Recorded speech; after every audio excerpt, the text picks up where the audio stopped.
Join the population. Try to do it. They're on. Yeah.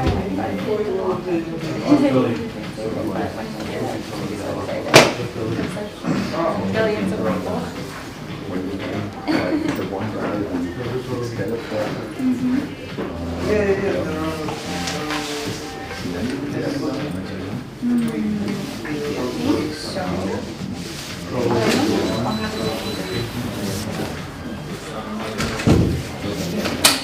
Or you can do it.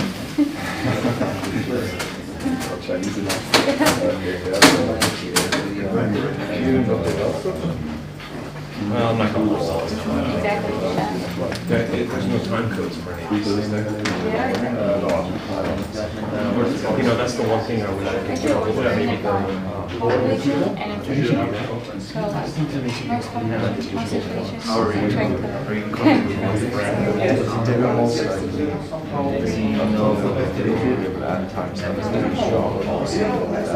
most population, most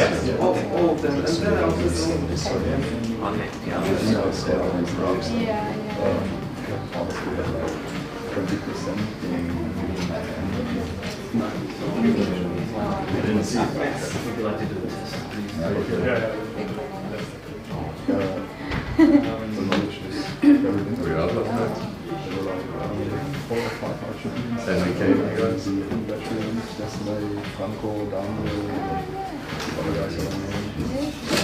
Seriously?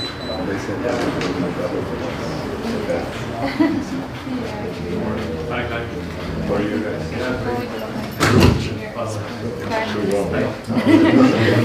Yeah, on the other hand, it's like school, you know what it's class is here. Yeah, hope not. This is not going to have a drinking match with you like you did last time. Yeah.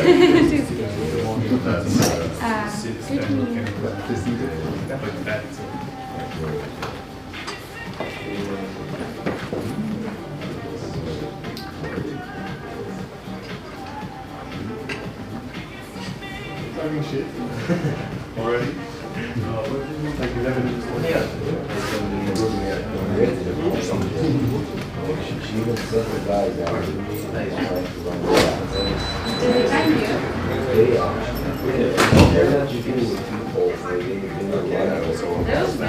Perfect. It's the British guys. Very long. The best hospitality.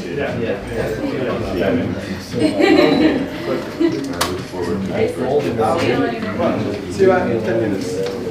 I told you my wife was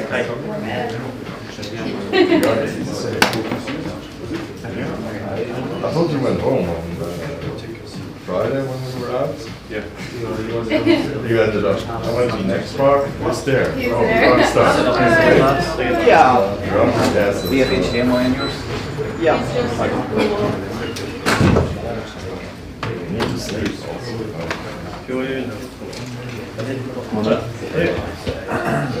Are these free? Yeah, of course. I can move you.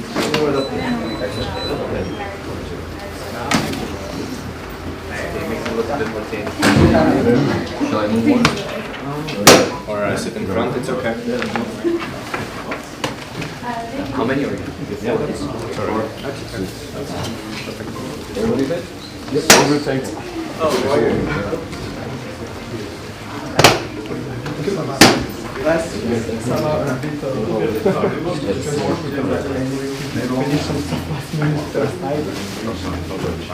Yeah. Yeah. Yeah. Yes. That's Wait, nu weer. Ah, ja, je zit ook in die Bitcoin show dingen.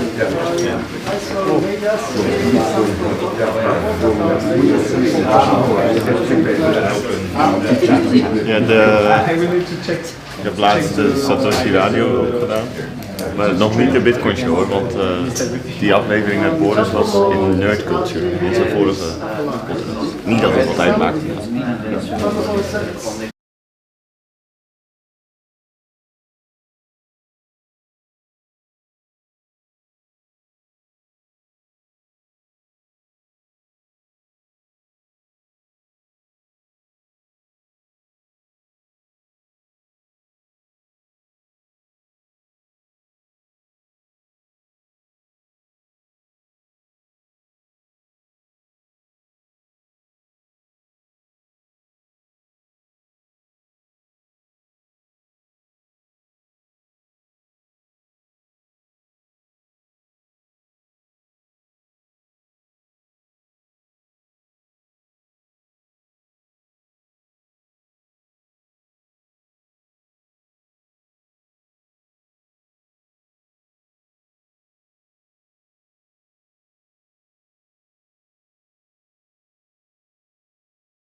working.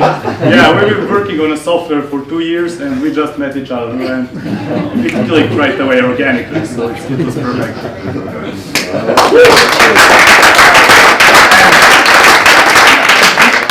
And final thank you go to Edgar, the motorcycle guy in the corner.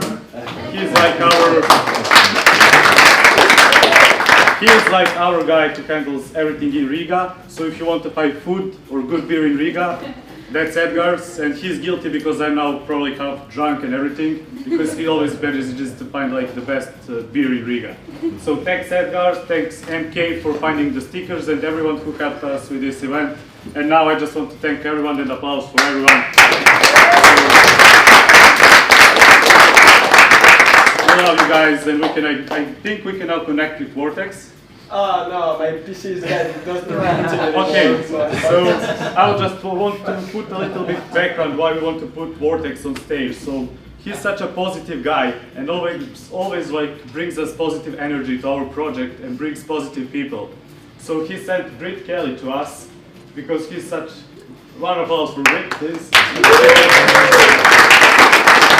he keeps spreading the positive energy and positive people come to our community. So we wanted him actually to bless this event. Yeah. Before Bit gets prevented. Yeah, but since Nicola is Windows guy, I guess something crashed and now we're stuck with that. A minute of silence for my computer. Yeah. Budget. So I'm not too sure. Should we wait to connect with Vortex first? Or? I think at this point maybe we should just tell him like doing the blazing later. But it's like 2 AM at this place, so. But you can maybe try to call him from here. Okay. Okay. So you do the next step? Or? Well, the next step was actually presentation, so I'm not sure if you want it. I think we should. We're usually, when we code, it's better, but like when we socialize, it's a bit weird always. So.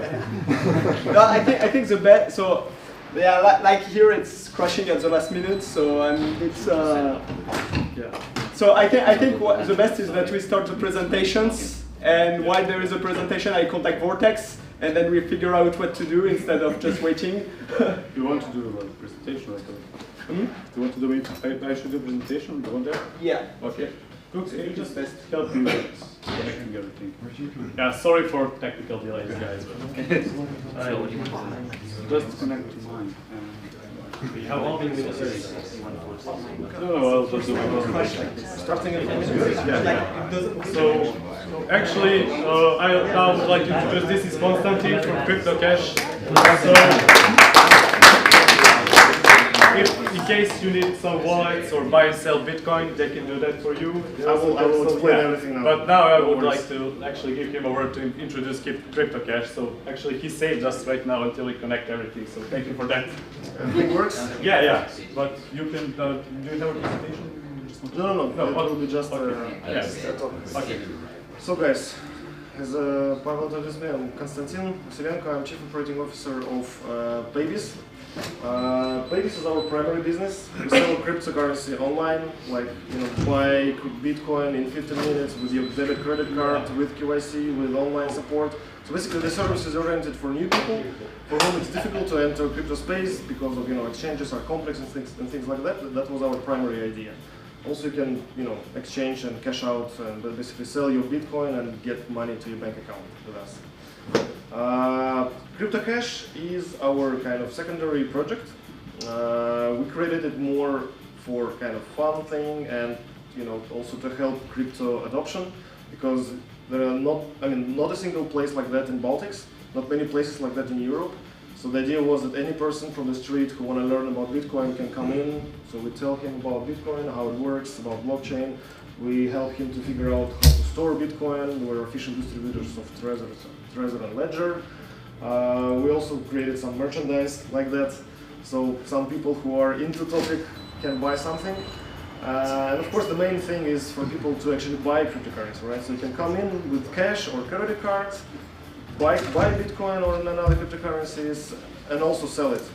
Everything is legally in Latvia. We have partnered with our local tax authority, educated them as well, so they understand how it works and how to deal with it.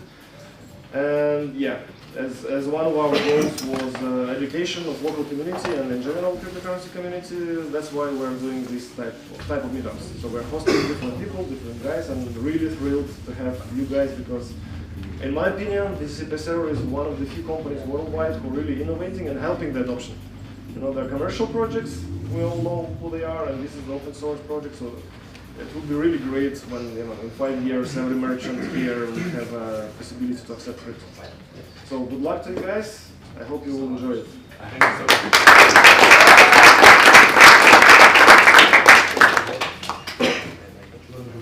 Yeah, I think we can do vortex like very slowly. Hopefully.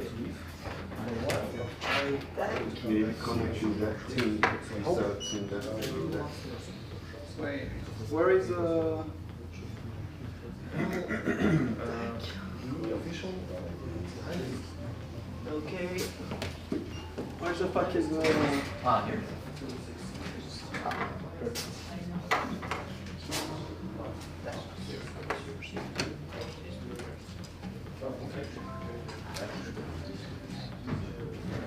Okay, keep positive energy, don't reboot. Tac.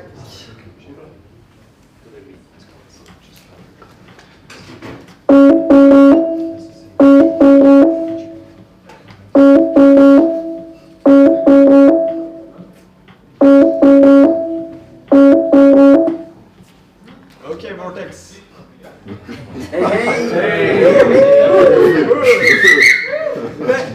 So exactly when I called you, actually my PC blue screen, like it's the first time it happened to me. Like so, I know normally. Sure, Nick. Sure, we believe you. We believe you. I thought you were bringing us good energy, but like it crashed just when I started. I'm sorry. He is bringing us good. Oh man. So make sure you guys. So you can hear me? Okay, everything's good. Yeah, perfect. So. Okay, cool. I can. Yeah. Go ahead. Okay, great. I can see and hear everybody. Great to see some familiar faces in there too. I just want to thank everybody, guys, so much for coming out to the very first BTCPay Day, guys. It's really awesome. Really excited and honored to be here. I'm so sorry I couldn't be there in person. I really wanted to be there with you guys and see everybody in person, but I couldn't make it. So sorry about that. But I'm definitely honored to be here, guys. Really great to be here. Actually, Nick and I go back a little bit. He actually, the first time I met Nick, he helped me with a problem with Bitcoin. And he did it for free. He did it no problem. I couldn't believe it. You know, this guy's, I thought there was no way he would help me. Created the library, and out of nowhere, he helped me, and I was just so thankful for that, Nick. So he was a really great guy. So from there, you know, we kept talking, and I wanted to do a workshop, and we actually did get one workshop done over there in Las Vegas, Nevada. So that was just really great. Thanks again, Nick, for flying out. Everybody had a great time. I really wish I could have continued that, but again, guys, I got so busy. So now to see this happening again, to have more workshops, it's just absolutely really amazing. Because guys, there is just so many people that are depending on BTCPay these days. There's so many people that are getting into this. This is just a great first way to actually get into programming Bitcoin. So this is just really great. I actually can't believe how much BTCPay is growing just in the last year alone. I mean, if you guys look at the chat, I don't know if you've been in the Slack, but there's over like 900 people in there. And so people are just really getting excited about it. And now with this news about Square Crypto getting the investment, BTCPay finally getting the recognition that it really deserves, that's just really great to see, guys. So you can see that BTCPay is going places. There's just so much more room to grow to, so many more features, so many more things to do, and hopefully, you know, you guys are going to be at the center of that. We're trying to get as many people as possible to help out with BTCPay, and it's really one of the best places to first get into Bitcoin and to first be learning about this technology.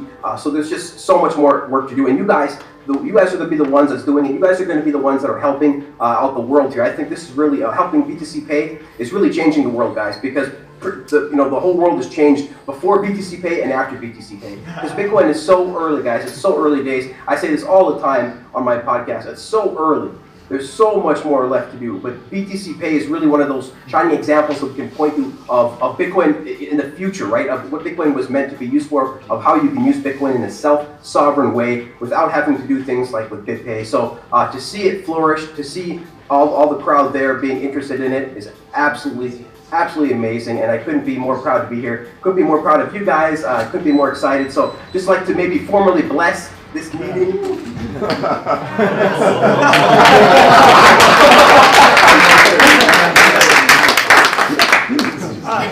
It's crushing exactly as a right in BTC. Great. So can you hear me, Nick, still? Yeah, we can hear you, like, but just when you were like this, so it was perfect. I want to bless. So hopefully we can get more people working with BTCPay. So formally blessing the meeting, guys. And again, thank you guys so much for coming out.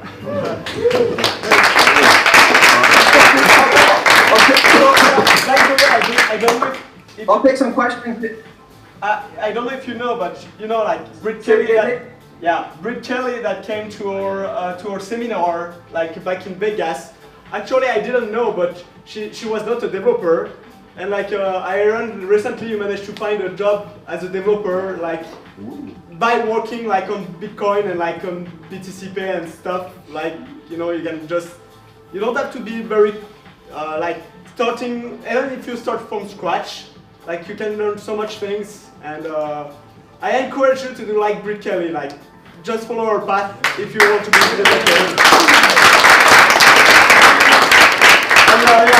And it's thanks to Vortex, like, yeah, really. Thanks a lot.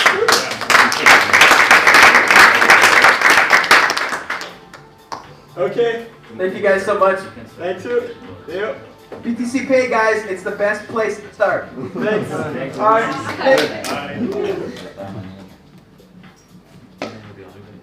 No crash. That'll be the moment. Now it should be good. We are blessed, so keep it positive. Next one. What is the next talk? Next is my introduction to BTCPay server, but actually we are like waiting for a stream to go live, but I can go it without streams. Okay, so like let's talk a little bit. Coffee, stuff. There is coffee. Wrong question. It's water. Completely wrong question. We do have water. Yeah, just take the Yeah, feel free to take some. But I can actually maybe start the stream. I can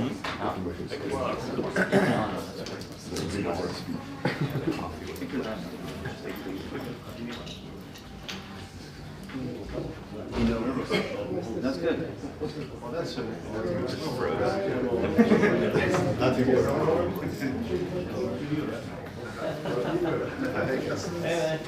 I should probably start because the streaming guy is not here. I need to ask if you are going to start the stream. Sorry guys. I'm actually a big fake guy. These guys. So we do have a stream actually. So the stream is actually working. So I guess I'll just start that. So hey, Cooks. Oh, stream is working now. So Do we have the URL? yeah, we'll share it. Hi. Where is it? We need to ask. Okay, so I'll just talk a little bit about BTCPay in general. I assume by seeing all of you guys here that you already used BTCPay in some way, or at least know about it. So how many of you guys here run actually a BTCPay instance? Oh, that's quite a good number actually. More probably than Bcash nodes already. That's not achievement. Yeah. Okay, so then I'll probably do like very quick introduction so that we can go into dirty, deep technical stuff. So like very light presentation. So to begin with, the best way I actually explain BTCPay to newbies is comparing it to WordPress in a way. Oh, it's not working. Good service. It's unplugged. No, it's not mirroring the display. It should work now. Yeah, just put it full screen.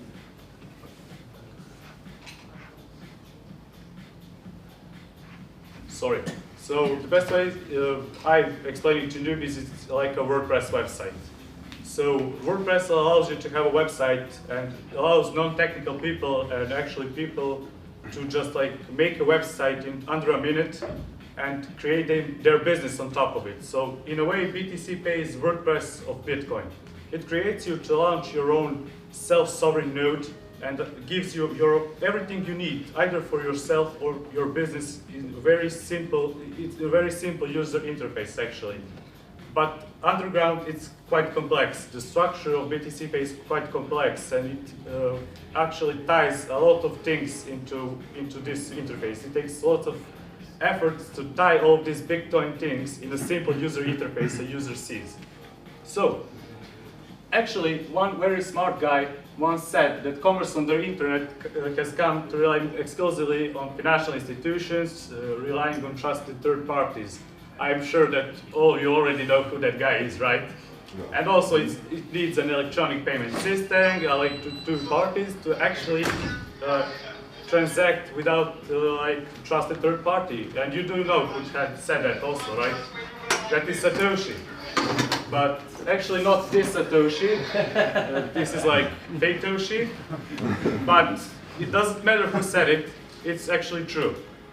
And in a way, this is the whole point of BTCPay, allowing people to have freedom to interact with each other without third party, to earn money, make money, earn Bitcoin, or just to run their node and run their like privacy software in a way.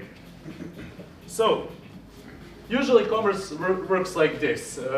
Even in Bitcoin, we managed to screw it because we have a customer and like we have a Bitcoin payment processor, right? And each payment goes to this Bitcoin payment processor.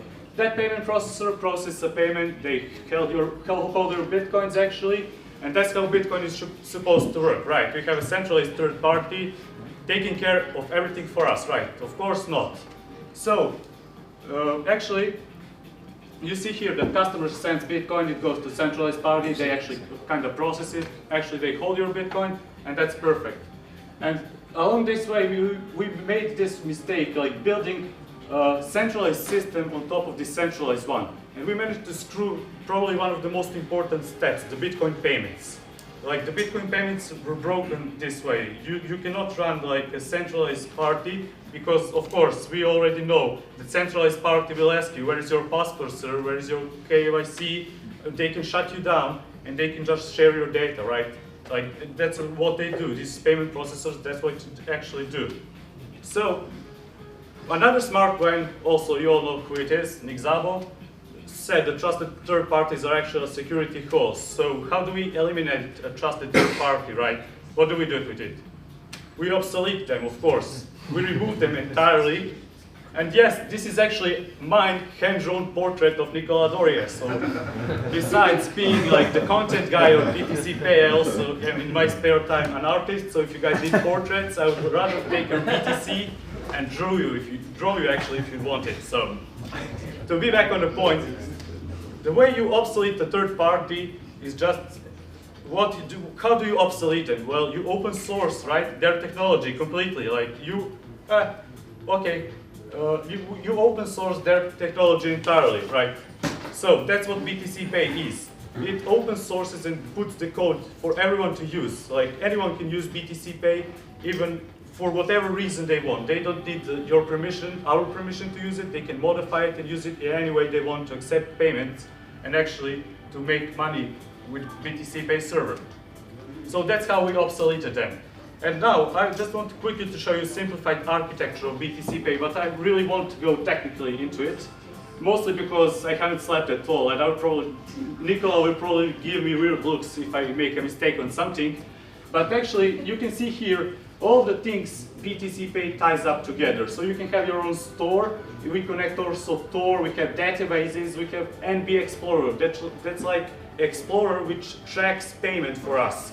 So we have internal explorer which tracks payment in BTCPay. So it's not leaking anything outside. So everything is like on your own instance, and that's the point of BTCPay. And of course, you can run a full Bitcoin and Lightning node, of course. BTCPay is still one of the easiest ways to run a Lightning node still, so you can use that to run Lightning node. But actual infrastructure of BTCPay looks a bit like this. And I also took this slide from Nicola Dorier's presentation, so I will link it to you later. So if you're really interested, like going down the rabbit hole about BTCPay and stuff it ties together, you can watch that presentation because our emperor, as we call him, Nicola, explains this stuff much better than I do. So when you have BTCPay, it's purely your customer and you, and the server is on your side. So there is no third party to ask you where's your password, sir. Everything is completely peer-to-peer, and that's how Bitcoin should work, right? Peer-to-peer without third parties. So I have just last point to make. BTCPay is not just a payment processor, and that's what we will show you actually today. It's not here just to like process payments. You can use it as an internal wallet which corresponds directly to your Bitcoin node. So it's one of the easiest ways, for example, to use hardware wallets with a full node.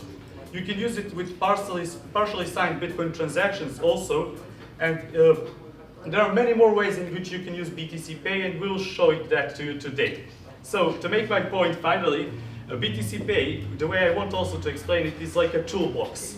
So it gives you a bunch of tools, and you're a builder. It's up to you whether you want to use these tools at your home and fix your own self-sovereignty, fix your own privacy, fix your own payments, or will you take this tool and build a bridge? It's up to you guys. So I hope that technical stuff later will actually help you to realize that BTCPay is a freedom toolbox and that you can use it in many ways to actually build your business or just improve your life. So thank you very much.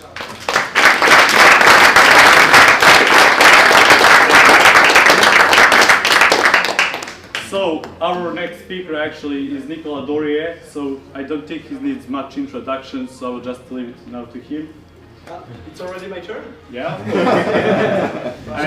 Could you stop this music? What's that? Yeah. Oh, It's sorry. the background. That's the lobby music, yeah. Don't we have But I actually done, yeah, sorry, thank you Adam. Like, Adam always saves the day. That was my last highlight, so yeah. You can see that I'm quite experienced in presentations, right? So, do any of you guys have any question about BTCPay server, like in general, anything? I have a question for you, that how much did you contribute to the documentation compared to other people? Well, yeah, so I do not want, actually to talk about my personal effort, because it's always effort of a group, to be honest. So we motivate each other in different ways to create documentation, but actually, it's a mutual work. Britt Kelly also contributed quite a lot. So the way we do documentation in BTCPay is because Britt Kelly and I are maybe not on the level as Nicola is. So it's quite easy for us to understand what regular user needs to know. So we try to break BTCPay server into tiny pieces so that everyone can learn in pieces, and we make videos. But I contributed, let's say, quite a lot to BTCPay server documentation, if that was your question. So. Yeah, videos also, that's actually I'm just the content guy, so I'm sorry to disappoint you if you think I'm a developer actually. Well, then I know. Yeah, I developed some small stuff, but actually it's more like designing stuff, so I'm not a developer. Yeah, more like the content guy. Yeah, sure. Adam and I attended Nicola's wedding last year. Yeah. It's already working. BTCPay server is working fantastic. Yeah. I'd like to know the update for 1 year. From 1 year ago, what is main updates? So the question is what are the main features we will push in 1 year? That's a good question. The answer is we really want to focus on user interface next, because yes, it's true, BTCPay server might be easy to use and it shows nice interface, but there are so many problems we see from our users. And now we have designers and UX designers actually helping us, so I'm really hoping we will actually roll it out gradually. So we will just not roll it 2.0 BTCPay server, but we will go gradually and make users understand first how to use it. But the next version will be mainly UI interface, I'd say. Thank you. are there any more questions, or you want Emperor to take over? I think everyone are like waiting for Emperor to take over. Okay, whenever you want. Yeah. Thank you. Thanks, everyone.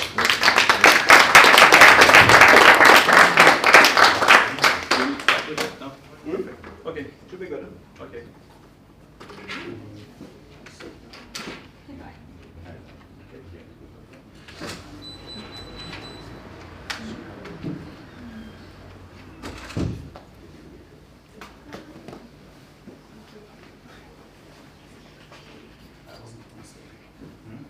Okay. So thanks for coming. So my presentation this time will not be very technical. Actually, I was wondering to do a very technical presentation, but apparently there is more technical coming later. So I will be like more about the spirits, basically, of BTCPay, and also announcing something I've been working on for a long time with my company in Tokyo called DigiLab. So actually, in the schedule, I think it's 45 minutes. I don't think it would take that much time, but at least we have some time to breathe. Yeah. So, yeah, basically the spirits of BTCPay is really to be like water. You know, like we have these big governments, financial institutions. They control the rules. There is lots of people that feel kind of anarchist and like trying to confront the government, but actually BTCPay is like more like a way to work around the system and like be like water rather than being fully confrontational. So I will explain a bit more what I mean by this. So yeah, be water is like we should not complain about the rules. You know, like lots of when this. Last year, no, 2 years ago, when BitPay became very oppressive to their users, like lots of people complained, but at the end of the day, it's like who has the most power in their hand, and like it was clear that it was the case. They had the power, and like the way BTCPay is fighting, basically, fighting is a big word, but it's just like to flow around around the system and like not asking. It's this concept of not asking for permission, basically. So, and fill all of the crack and turn into ice. So every time, for example, like all this kind of centralized platform, very often, actually, you see the crack appearing where they need to comply with some local jurisdictions, or like they got too much spotlight around the regulators. And then suddenly they stop serving like some countries. So we can say, for example, Iran or like whatever, like Germany. I think like last month, BitPay stopped serving German businesses suddenly. I guess it's because of regulations. So actually, all of this is like pretty good news as far as BTCPay is concerned. Is like there is finally crack happening, like people that were using their service that had a need, and now. Like the crack are ripping, it's a good opportunity for BTCPay basically to fill out here. And once we are inside the crack and like people start choosing us, it becomes more and more difficult to go back to another centralized service. So like it's kind of the way I'm seeing like BTCPay growing is really like finding where the crack is, entering inside, solidifying. It's a bit like water. It's kind of another way of saying is like, in the Western world, like we say, God grant me God grant me the serenity to accept the thing I cannot change. So like, we are not, you know, we are geeks. We cannot lobby governments. Don't talk me about voting. Okay, you can vote, but you won't change anything by voting. But another way, like. There is a lot of things you can change. So keep focusing on this. I will give you some idea of what you can change. Like I talk again like before when we were talking with Vortex. Like Britt Kelly was not a developer at the origin, but like there is so many things actually that is possible to do that makes the difference. And then the wisdom to know the difference where things that cannot move. You know, you need to make the distinctions. It's basically be like water, expressed in like Western term. Yeah, so we can't influence regulations. We can't influence the big business. So NVK from Cold Cards recently like tweeted actually something that was quite interesting. So Cold Cards is like, you know, in the hardware business, like hardware wallet business. And he tweeted something, he said like, if you are a small company, you should try to find a small factories or somebody that can serve you at the same level as you, so you can have some sort of leverage. The idea is that people with who you are making business with must have as much to lose as a customer as you have to lose from their services. So yeah, so we can't influence big businesses, but on the other hand, we can choose like smaller businesses that fill our needs. Yeah, and I think you can, as well, in Bitcoin in general, it's very hard to convince no-coiner that Bitcoin is good, but like people are just coming and, you know, asking questions and just be here for them when they are here.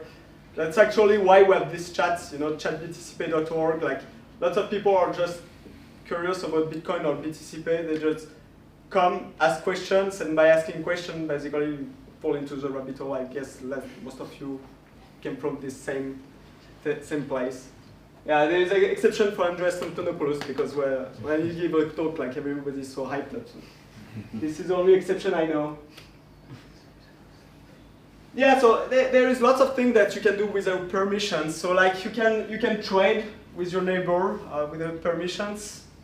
Actually, when I was living in Japan, when I arrived in Japan for 1 year, I was just doing like local Bitcoin tradings, like, you know, like just meeting people in coffee shops, and some of them became friends actually. So it's a way. You can make a pull request. If you know how to code, you know, you make a pull request. And even if you don't know how to code, you find for example, a typo somewhere. You check into the code, you find the same typo, you can change it even if you don't know, you know, about coding. Like it's very simple.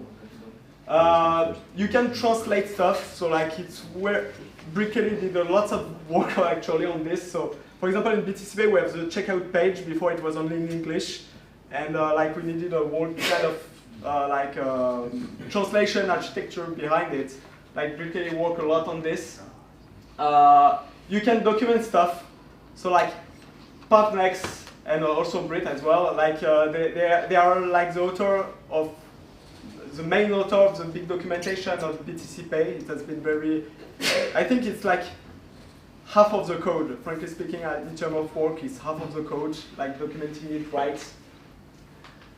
You can teach, you can teach.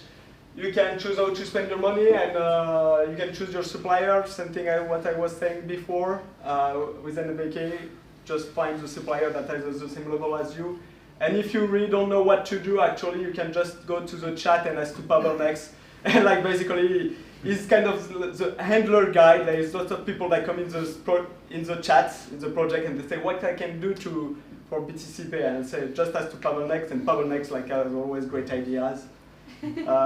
It has been very interesting to, it's again kind of like the water, like this project brings so many attention and like so many people that want to help, and basically we must do our best to manage to channel the energy in a way that is not wasted.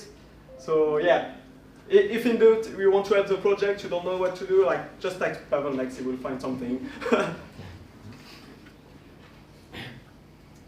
Yeah, so another things that I want to talk about BTCPay is like the concept of spreading globally, find the crack, and pierce locally. So all big business, actually, it's very hard for business to spread globally because of regulations and because of, actually, there is no international community. Every country is different. And like if you want to be a global company, you need offices everywhere. You kind of need like a network of information with people that know about the local situation of the places they are attempting to go. So For a business, like growing globally is very hard. For an open source project, it's very easy. Like an open source project, basically, it's like GitHub, on GitHub, you clone the project, you play with it. If you can speak, you need to speak English to connect with the community, which is kind of a problem because it means that, for example, China has different stacks just because of the barrier language, but well. But the idea is that BTCPay try to spread globally. It's very easy for us because there is no regulations. And peers locally, so our idea is that business in specific jurisdiction has a complete knowledge about how regulation works and also a very good incentive to, for example, nearer from regulators so they can lobby locally. So the idea is really, when I created BTCPay, I don't want to enter in competition with BitPay, basically. The idea is to spread globally and then having these local exchanges, like making use of BTCPay and like we can connect to them together. And then when you have this, you have kind of like payment processor that is global without having to bother about regulations, basically. Actually, like Cooks will talk about that a bit later. Like how we plan to connect both BTCPay and local exchanges. It's very part of the strategy to grow BTCPay. Yeah, another story actually that I wanted to talk about. Like, how do we spread BTCPay? So I got an interesting story. So I was on Twitter and like some sex worker was complaining that she got like censored by payment processors. And like I basically send a message and say, oh, you should try to use Bitcoin. Like you can net setting up, BTCPay server and you can get money. And for those that followed the story, basically I got insulted and I was a scammer and like I didn't know her problem. Like it was kind of drama. She was very triggered by me trying to help, but I cannot blame her because it's what I call like the circle jerk theory of communications. Is basically you have kind of this different communities. Like there is the circle jerk Bitcoiners, like you're part of it. And for example, there is the circle jerk of the adult industry.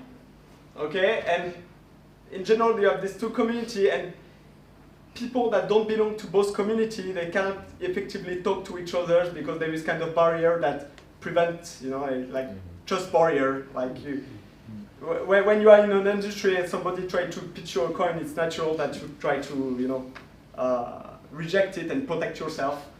So I think the really important things to spread Bitcoin and to spread BTCPay is to find those people that belong to two different communities. And they are the people that understand both sides of the story, and they are the people that can spread it effectively. So yeah, two circle jerk, one green. You need to find those green people belonging to two communities. And those green people also need to find, not pushing it artificially, like really find an application and a way to fix like real problem that the other group is experiencing. So yeah, it's another thing I learned about trying to spread BTCPay. So I don't know if you followed, but BTCPay, we have another model where people can, there is the concept of third-party hosts. So the idea, that for example, there is SK that is here that hosts a third-party host of BTCPay. So the idea is that, imagine you want to use BTCPay, but you are not technical and like you don't want to look too many videos. The idea is that you can easily just sign up and having your BTCPay running and start accepting payments. And lots of people like say, okay, it's not really in the spirit of BTCPay to do this, but actually I think it's very essential. So the reason is that, for example, in this community, how would you introduce BTCPay to the adult industry? And if I could find the right person to do this, the idea would be you create this green person, like create a BTCPay server, like customize the design to look like more the other community. And then as a third-party host, you open the registration, so like anybody can connect to your instance and try BTCPay, you know, without hosting by themselves, without costing any money. And by doing this, basically, they can, you know, start learning what is BTCPay, how to use it, and well, hopefully they fall into the rabbit hole. At one point, they will say, "Oh, I really want my own treasure. I really want my own instance." And I think that's how the strategy to spread. And that's also why I did from day one, I tried to do this model where other parties could self-host instances of BTCPay. So it was, yeah, I think it's very important. Yeah, so big green or otherwise don't bother with the node coiners. So same principle, you cannot convince people that they are not part of the community and or don't ask questions. And solving problems about local community that you know about that are not necessarily connected to Bitcoins. Yeah. After I forgot a bit, yeah, okay. So digging the trench for the water, I really like, I don't know why, but I really like a metaphor. Maybe it's my French spirit of poetry, or I like thinking about this. But basically, like I said, BTCPay is getting lots of attention. It's really similar to like a massive waterfall that is coming, and like there is like one of the best examples I have of people that managed to dig that I don't say control the water because it's not really the case, but like digging the trench to encourage where the water will go is Pavel Next. So Pavel Next is actually it's the story of the guy who can't code and the selfish theory of still getting shit done. So Pavel Next don't know how to code at all, and actually is like one of the author of the, I think, the features that really spreaded BTCPay very fast everywhere. So for those who don't know, like 1 year ago, like hosting BTCPay, you needed a Microsoft Azure accounts. So like when you say that, already you lose the Linux community. They don't just look at you, you know, like they just ignore you. So it was very bad. Second thing's bad, it was $60 per month. So like $60 per month, you can have your BTCPay server. It's fucking expensive. And not only it's expensive, but like for those that try to use it, like the performance of the server are really shit. So you pay a lot, and like this thing is running. It's like sometimes Microsoft delete file in your VM randomly. It's a mess. And so Pavel Next don't know how to code, but he really identified these kind of problems. And so I tried to search for a host, and I found LunaNode, and I documented how step-by-step you could do with LunaNode. And like Pavel Next, that is not a developer, said, "Oh, man, it's too complicated. We need to do something else." And I'm busy on my stuff, you know, so like I didn't bother him. But he managed basically to go to the LunaNode guy and like tell them, look, if you make it more easy to onboard BTCPay users, then you will get way more people coming. And like it basically used the selfish interest of the people to, you know, dig the trench to go where you want to go. And it works well. Like if you look on basically Google, you know, like you type LunaNode, and I think normally, yeah, like you type LunaNode, like one of the first results basically it's talking about BTCPay. Actually, LunaNode makes shit tons of lots of money with BTCPay. They're like one of the biggest source of income, which is bad as far as BTCPay is concerned, because that means there is a single point of failure that I need to fix soon. Can you do that in incognito tab too? Mm-hmm. Oh, why? Why? Because it filters the results to your personal interest. Yeah. Oh, okay, maybe. Wait, let's try it. Good point. There you go. Yeah, Whoa. here it is. Still, It's higher than it was, I think. You hadn't had the other one. Well, I can try with store later. So yeah, so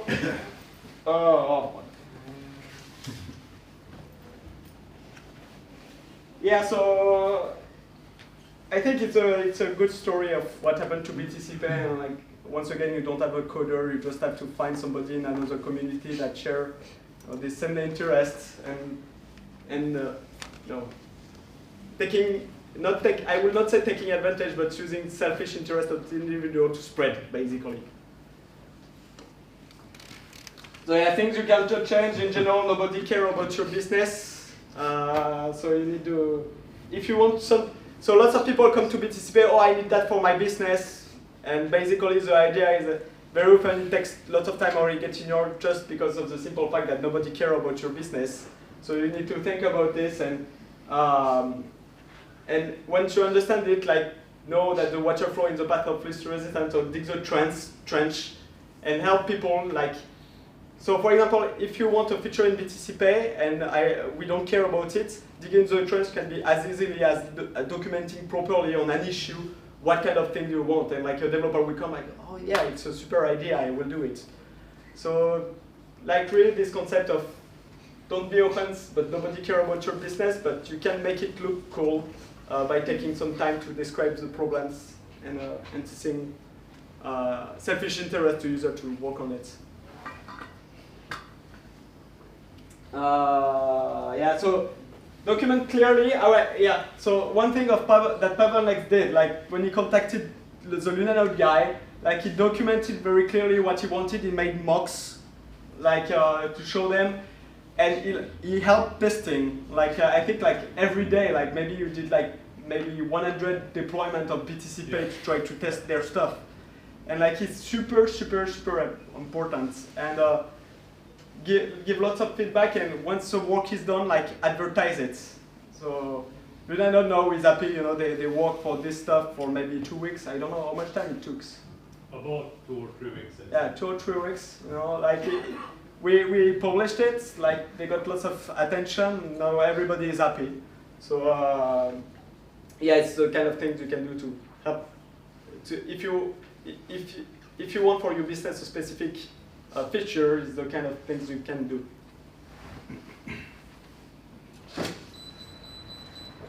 So another part of my talk, it cut a little bit, you know, like it's completely other subjects.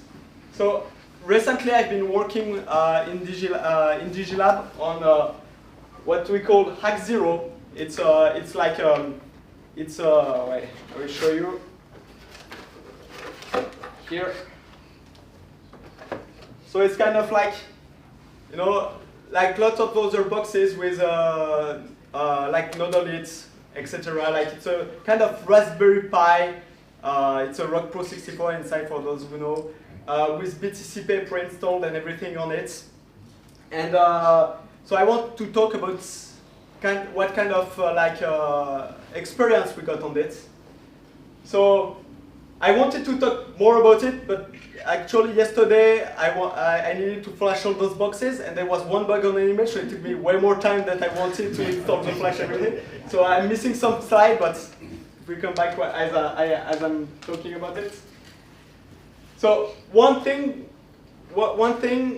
that we experienced at the beginning, okay, we want to do a box, how do we do it? And we asked to a designer, oh, can you make a nice design of a box? And he did like some nice design like this. And at the end of the day, we ended up like doing something like this. There is quite a gap between both of them. So we will explain why and like what we discovered, and how we will continue developing on it. So it's a kind of, I don't know if I can say partnership, but we are working with Shift cryptocurrency. So Shift is the same that did the Bitbox, or they're also working on their own version of Raspberry Pi. But basically, we use exactly the same hardware as them, and we put our own software stack on it. So as far as the software stack is concerned, for those that use the BTCPay Docker, actually it's just using BTCPay Docker on it. It's completely different from, I think all other like offer, they have their own software stack. On this side, it's like really BTCPay server Docker stack. And we are using Shift Crypto. So the idea why we are working with them is that when you are doing this kind of stuff, actually you discover that you need lots of skills that in general are not in a software company. And so I will talk about some kind of like big problem we got. Like it doesn't look like as consumer that's such a big deal, but actually it was a very big deal for us. So you can follow this work. You can follow on 2 different GitHub repositories. So there is the Hack0 hardware where we will document very rough, a lot in the detail how you can build your box if you wanted to do it by hand. So we still have to make the documentation better, but you can see it's where we will document it. And we have also another repository, Hack0 ambient. So it's the repository if you want to build the image. So like our stuff is like completely open source. So if you're interested to work on it and like to deploy it, you can go on this repository. It's on the branch BTCPay. I will maybe change the branch later, but I know it's like this. So I also want, wait is it? Okay, actually I want this slide first. Just why we called it Hack0, the idea behind the name. First, Hack0, it's like, in Japanese we can pronounce it Hako, because we are working in Tokyo. So we can pronounce it Hako, which is kind of a box. But in English we can call it Hack0, and the reason is that we really want to emphasize the fact that it's hackable. Like you can understand every part of it, and the idea is really like we will document a lot on how to get stuff done, to customize it to your own need. So it's really this concept of hacking, like experimenting and like discovering how things works. And 0 because right now we see lots of offer of boxes like this with Bitcoin services, but actually I think it's the first iterations. I think once it will stabilize, like people will start creating new kind of services on top of this box. And one idea I would say is like, if one day we say, for example, we create a Hack1, the idea will be like, it will be the same thing as Hack0, so same source code, plus one upper layer that is, for example, a Wi-Fi portal for paying with Lightning to get Wi-Fi. And it's an example. We didn't decide to do it yet, but it's an example of things that can be done. So like that's the origin of the name. It also emphasizes the attitude that we have. It's like BTCPay, there is 2 kinds of services. There is like the walled garden services and like the hackability. So for example, Casa Hodl, like Casa Hodl, I'm a very big fan of the company, but they created with Casa Hodl, they are trying to create a walled garden. So they do their own software stack and they do their own app that connect to their software stack. So personally speaking, I don't believe in this kind of model, because I think that it makes it harder to spread. Like in Bitcoin world, there's so much energy coming from everywhere. Basically, you need a way to cap this energy and like exposing it to the outside. And if you use BTCPay, as you can see, like there is no BTCPay related app that lets you connect to a BTCPay server. In general, it's like you install BTCPay server and inside you have LND, and there is a bunch of LND wallet that has been created, and basically we don't create the whole stack. We just glue them together and let the community building on top of it instead of controlling all the software on top. So the Hack0 is really the approach that we want to take, like no walled garden, opening it and like letting the documenting as much as we can, so like people can build on top of it. It's a bit like what I was explaining back in the conference. The difference between a business and open source software, or the method of spreading, is that as a business it's good like to sometimes close stuff and like having people pay you for the services you're offering. But in open source, basically, you need to open things up and let people connect. So it's the approach we're taking. So as far as the hardware is concerned, I can tell you what there is inside. So we have basically, so there is an SSD drive here, but basically to connect it to this socket here, we need some kind of adapter. So this adapter is provided by Shift Software. I don't know how much it costs. I asked them, oh, will you do a public pricing for this? They say, oh, right now we're just using it internally, but I guess they will open it up. So I don't really know the price. Maybe, I don't know, maybe 10, 20 bucks, I don't know. I know there is other kind of adapter that you can find on the internet. So we are using a Rock Pro 64 4GB of RAM. So it's like 80 bucks. USB adapter for eMMC module. So we are not using a SD card because SD cards are quite unreliable and like you cannot read and write for too long time without it breaking. So like we are using like a eMMC here, a chip. But like for flashing this chip, we need like a small adapter. So it's the kind of thing you need to buy. So there is a fan and a heatsink here, and I think that's all. Yeah, that's basically all. So on the hardware repository I show you later, we put all the links, so you can see it and buy it by yourself if you want to.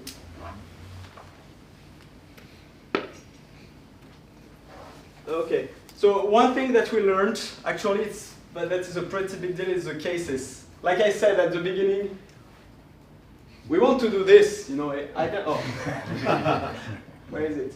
We want to do this, but actually we end up doing this. And like, what the story behind it has been quite a journey to learn. So I'm sad that the person that worked on it, actually, on the cases, is not here today. It's Andito that is in our team.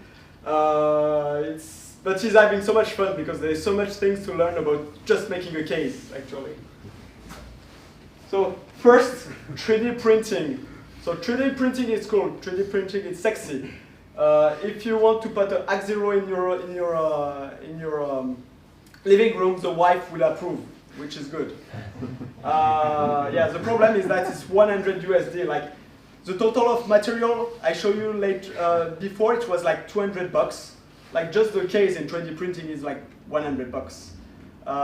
Actually, at first we wanted to ask to ship crypto, and like we say, oh, it's a bit expensive. So we tried to do it on our side in Tokyo, and like it was even more expensive. So we say, we like I said, we will later I will announce, but we will distribute sell 5 of this box, so like people can try it. But like we cannot explain to people that they need to buy it for, like 100 for a case, like when it's a prototype. So like 3D printing is very expensive. Yeah, so we tried we ended up giving up. Oh no, I forgot one. I forgot one slide. Actually, the title is wrong. Another idea is you buy some boxes that is already done on the market, and it's yeah, actually it's the wrong. Yeah, it's the wrong side. So there is another thing that. So the first time, I will read this slide because it's not the one I wanted to show, but like the first time we receive a box, like what we did, like it's become wrapped inside a cardboard, and basically we put the cardboard, we made hole inside, and like it was our box. So like it was pretty cool, but like as I said, like there was no Y factor, it didn't cost anything. And I mixed up the other side, so I will come back later on that. But yeah, it was not very professional. And the first time I plugged actually a Raspberry Pi, I messed up the power supply. I put 12 volts instead of 5 volts. Yeah, like like a flame. And really, that was my first experience with a Raspberry Pi. Like the first action I did is to burn it. Luckily, like Digilab didn't fire me for this, but the Raspberries sure get fired. So yeah, like stupid error. I learned, you know. Actually, I almost did the same mistake yesterday, where we were searching for a power supply. Like Cook said, "Oh, I have a power supply. Like try it." And like I said, oh, "Wait, I need to check." Yeah, get rid of it. Like, no 12-volt power supplies in the flat, right? Yeah, it's bad idea. Completely bad idea. So yeah, luckily also, you are an electrical engineer as well. You will explain me the theory behind it, but. I'm a software developer, you know, hardware, like, it's completely new for me. But at least I remember the story, so I guess it's good. We tried another way. So the slide is messed up, actually. I mixed up two slides, I guess. I don't know how it happened, but we tried another thing, is to buy some pre-made pre-made boxes and like try to fit the box inside their fit. And we managed to end up with something like this that is made of metal.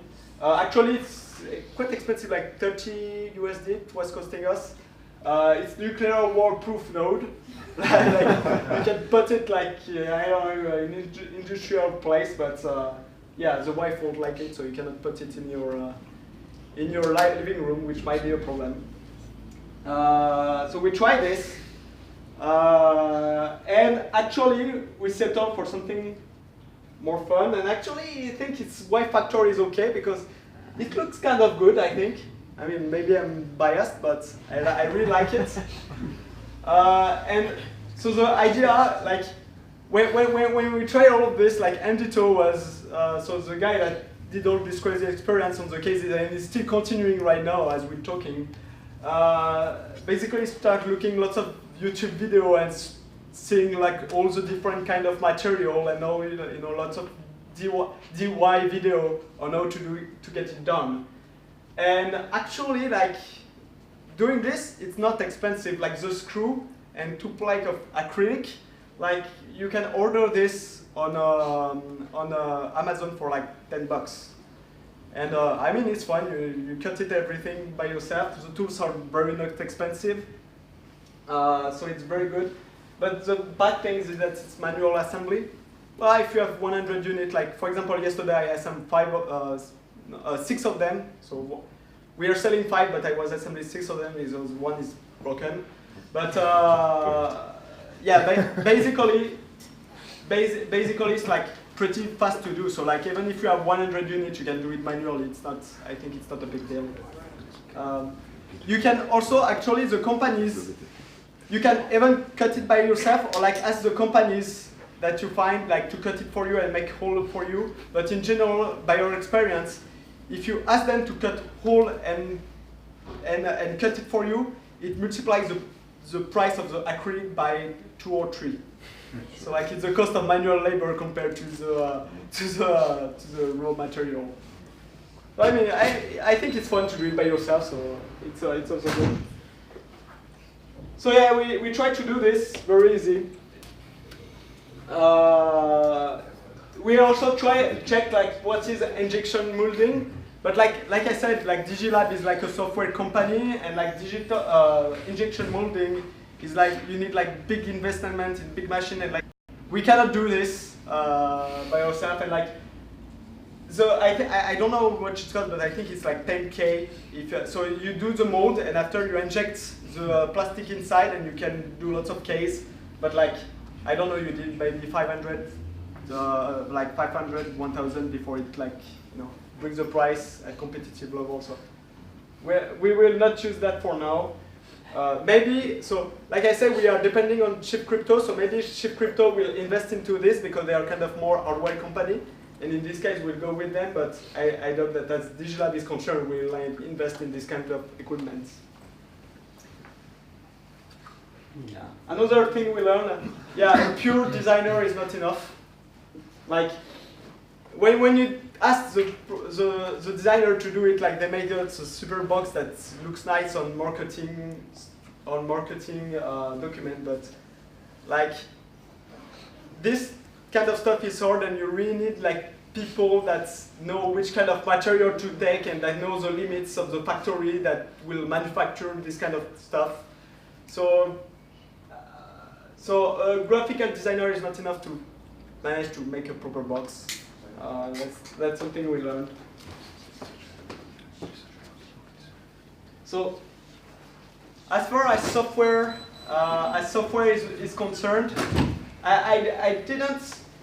So one thing that is painful is like when you're writing your software to what was this box, you have a super long feedback loop. So for the story, like when was it? Friday. So like 3 days ago, I was in Tokyo, and like I needed to come here with the cord flashed, ready to just plug and assemble like here in Riga. And actually, there was like very little bug that was going on. But every time you have a little bug, like for example a comma that is missing, you need to flash this stuff, and like you have to plug it. And like sometimes you plug it and you don't understand why it doesn't work. You lose 2 hours, and it turns out that it's a SSD drive that is not plugged correctly. So it's a pretty how can I say, frustrating. So for the story, so I work on that on day, and like at 9 p.m. I really wanted to go back home, so I go back home and I say, okay, I will find a Linux box somewhere to make it, and like I go back home, but like I didn't have any Linux machine at my place, so like basically when I got back home and I wanted to fix one bug and make one iteration, it took me like 6 hours, like so I worked all night to make it done, but like it was very painful. When I arrived at Riga yesterday, if you didn't find me, is because I was at Cooks and Pavlin's place, like trying to install a Linux machine to flash this kind of stuff. So as far as software is concerned, the big lesson is like the feedback loop is very long, and it's a painful part as far as I was concerned. Long feedback loop, and yeah.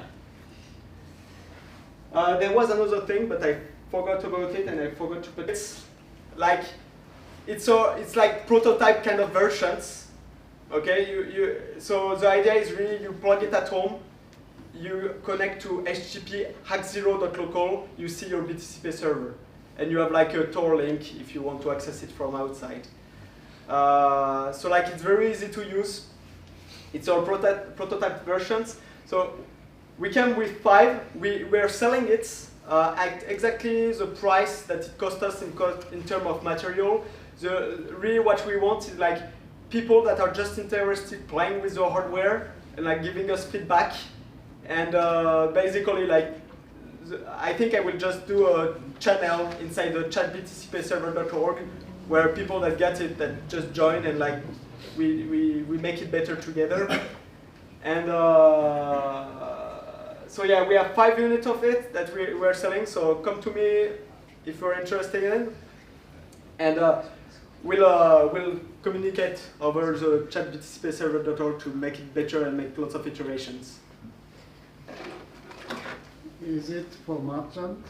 Oh, it works well for merchants, because as far as merchants is concerned, you really plug it to your local network. You go to hack0.local, you have your BTCPay server, and you can set up your point of sale. So basically, it's the simplest way as a merchant to accept Bitcoin, I think. So it's for merchants, but it doesn't have to be. You know, like if you want to accept donations or whatever you want, I think it's lots of fun. On my side, I think it's lots of fun. But yeah, I think it's interesting for merchants as well. So in the case, just to tell you, we ship with like Ethernet cable, like a power adapter with some adapter depending on which country you're living on, and like the flasher.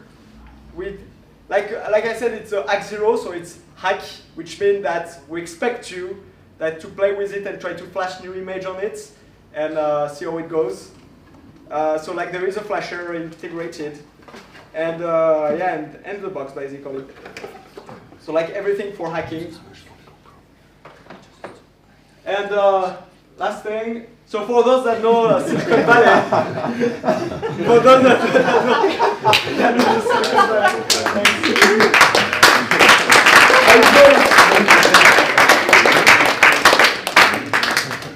actually, it's here.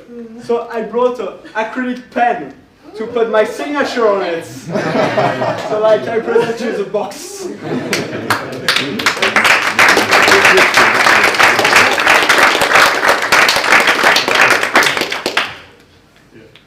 So is there any questions on this? That's something I talk about, so okay. Yeah. So it has a network, it has a NIC for Ethernet. Does it have one for Wi-Fi? Does it have any others? So I tried, I know that you can buy a Wi-Fi module for Rock 64. Yeah, there's USB in it. I saw that. So you can just do that. I tried it, so I bought a Wi-Fi modules.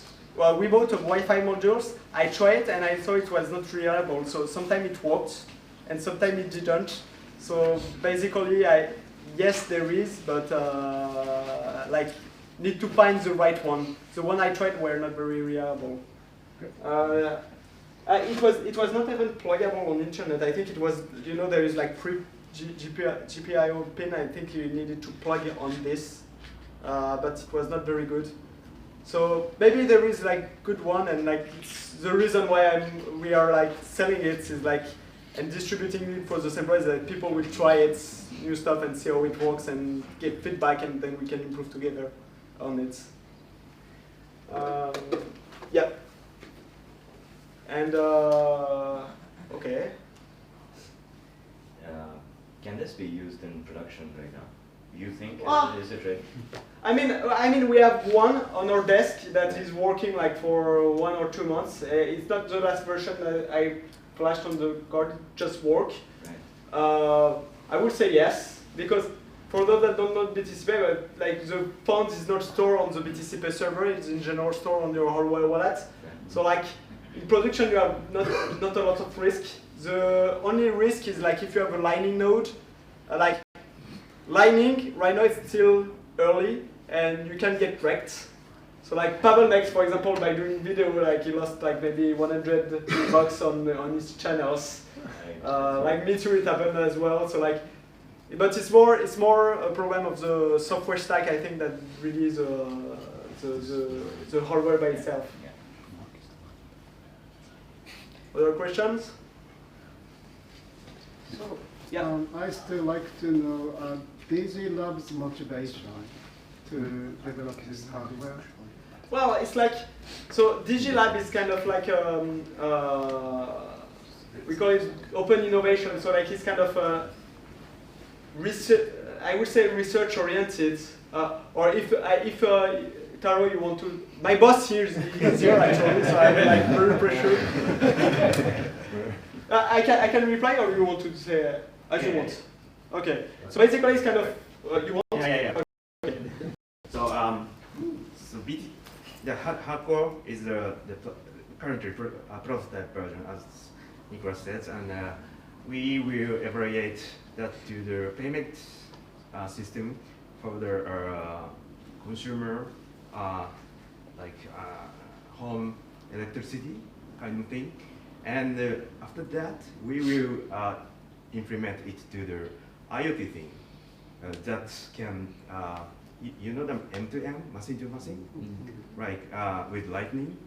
So it's now it is still the box for some kind of the toy, like to play a Lightning network, but it will be a payment system for the consumer.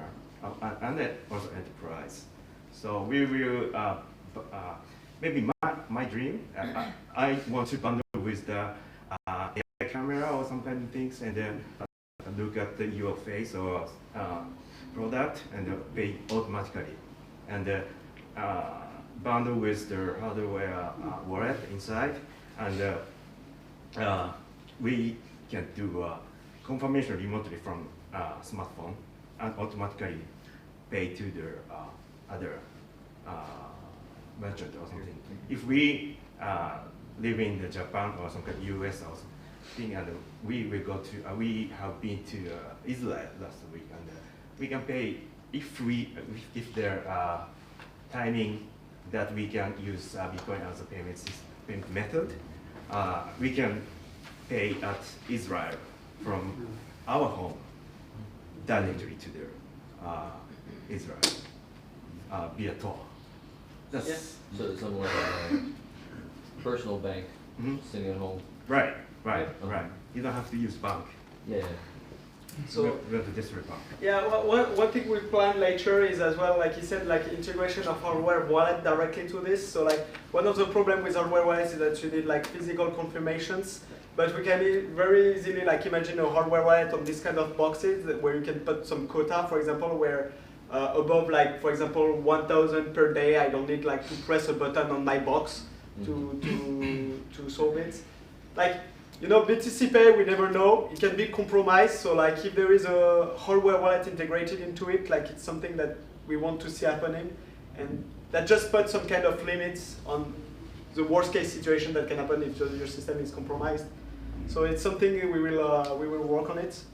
But right now we are really in the prototype phase. So like I said, like distributing and experimenting with it and gathering the feedback and fixing stuff. Yeah.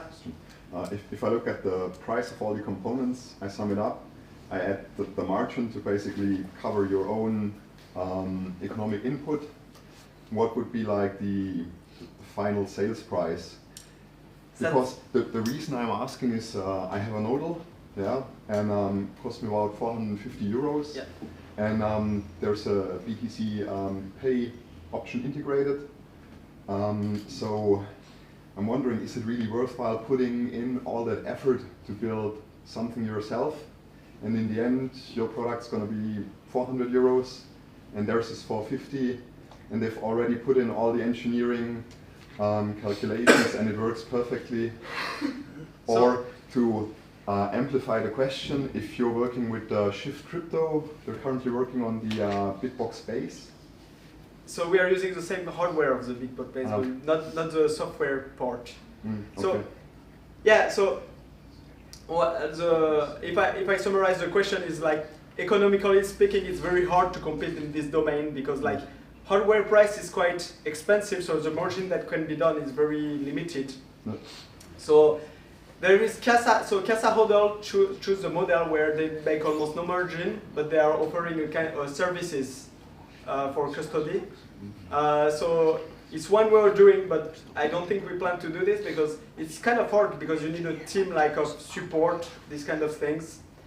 I think another way to make it work is to add like features that make money for people that use it. So personally, I'd like to see one day, I don't know if we will do it or not, but like typically a Wi-Fi portal with a BTCPay box where people can just plug it anywhere they want. They configure the portal and anybody can connect to it and pay with Lightning to get access to it. Like this kind of stuff, like I said, it can play on the selfish interest of people, even those that don't care about Bitcoin. My hope is that those people still want to make money, the pure selfish interests. And I think that this kind of, if we do it in a way where people can make money out of it, then we can make a good margin, I think. Yeah. Okay. We'll see. We're discovering it, you know, at the same time, but lots of fun. Yeah. To just rephrase that question, how is this different from say Nodal or Casa has a very different model, but like say Nodal? Yeah. So for example, Nodal or like Casa Hodl, they have their own software stack. And on our side, we are using the BTCPay Docker stack. Right. So on our side, we are using the same stack that we are using when you host on Lunanode or on your own VPS. Actually, it's exactly the same command. For those that are interested to see our repository, actually, we don't have that many scripts that is necessary.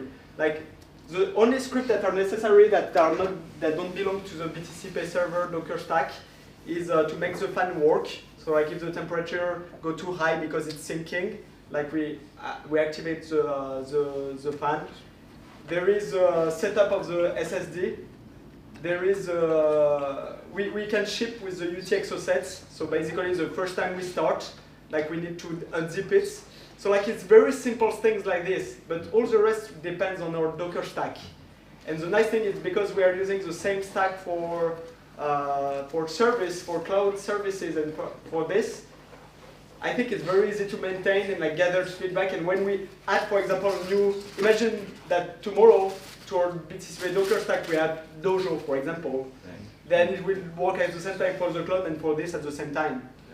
So I think our stack is way easier to maintain, and because it's easier to maintain, we will be able to add way more features way faster and without lots of headache. Also, we have Raspi Blitz in the domain, right?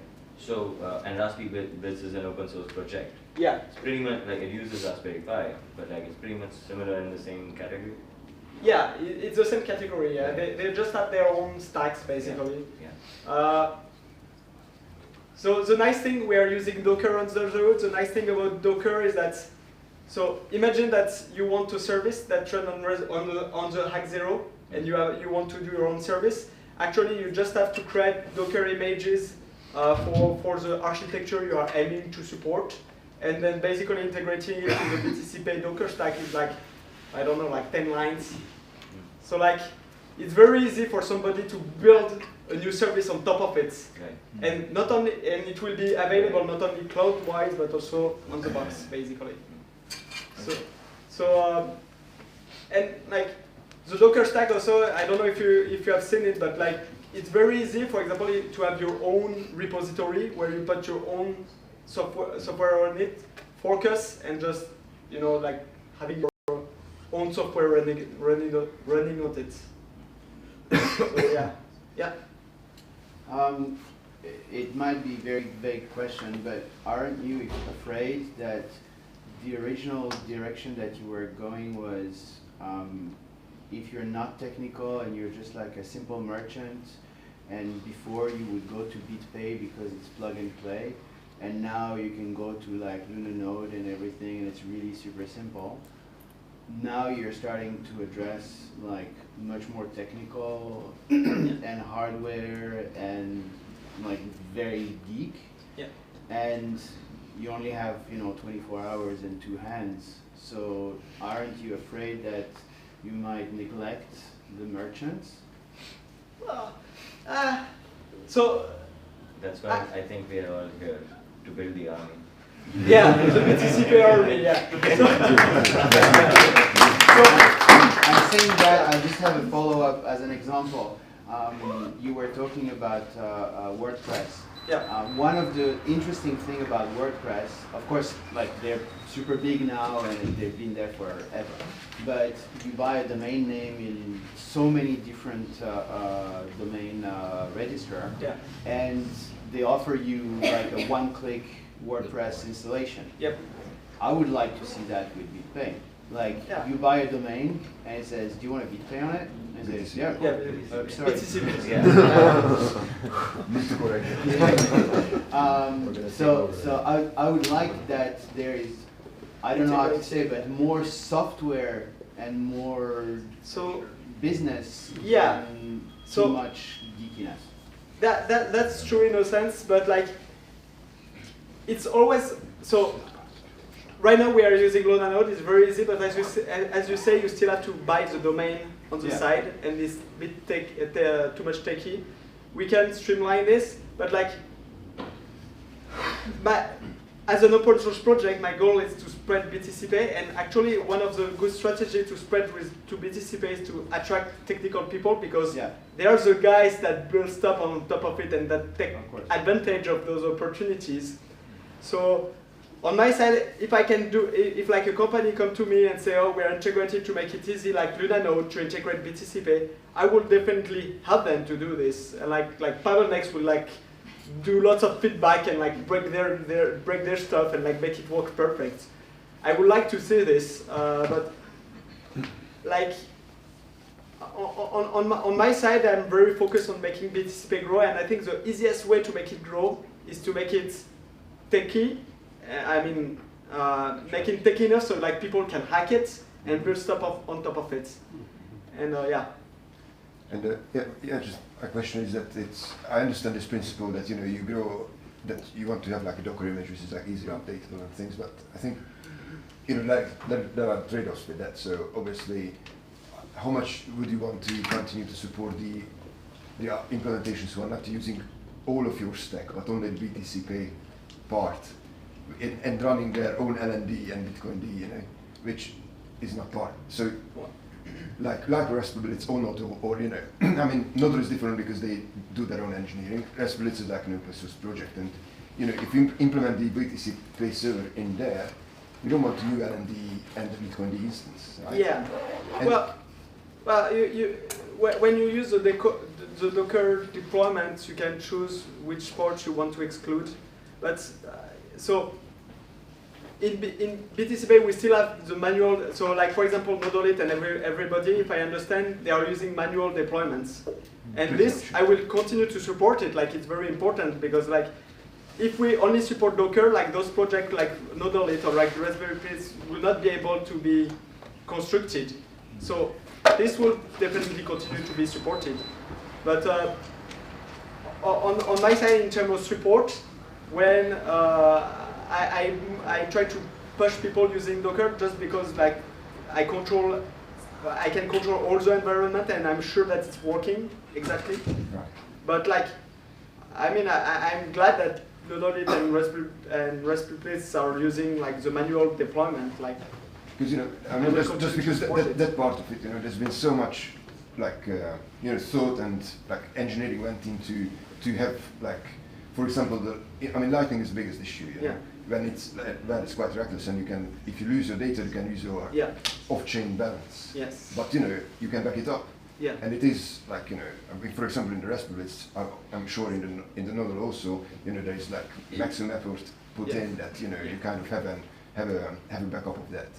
For example, I have to admit on BTCPay on the BTCPay Docker, you are screwed. We don't do backups, for example, for Lightning. Yeah. So that's the reason I would want to use my LND instance. Yeah. Rather than the BTCPays. Whereas I really want to use the BTCPay service. Well, in this case, just use the manual deployments. Yeah. Like it's a way to go. Like as far as Lightning is concerned, on our part, we have put a big warning because we don't in the Docker deploy we don't do the backups. Yeah, absolutely. So we have put big warning on this, and I mean it's perfect. I think it's perfectly good use case to use manual deployment. We discourage users to do it because people who would try it in most cases are people that are not technical enough to understand how it works, and it gives us lots of support. But everybody that do their own business, like Nodolit and everybody else, they are technical people, they get it. I never got any questions actually from Nodolit or whatever to integrate it, and it just works. So, I mean, it's the way to use, yeah.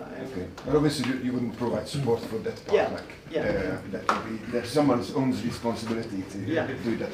Yeah. Okay.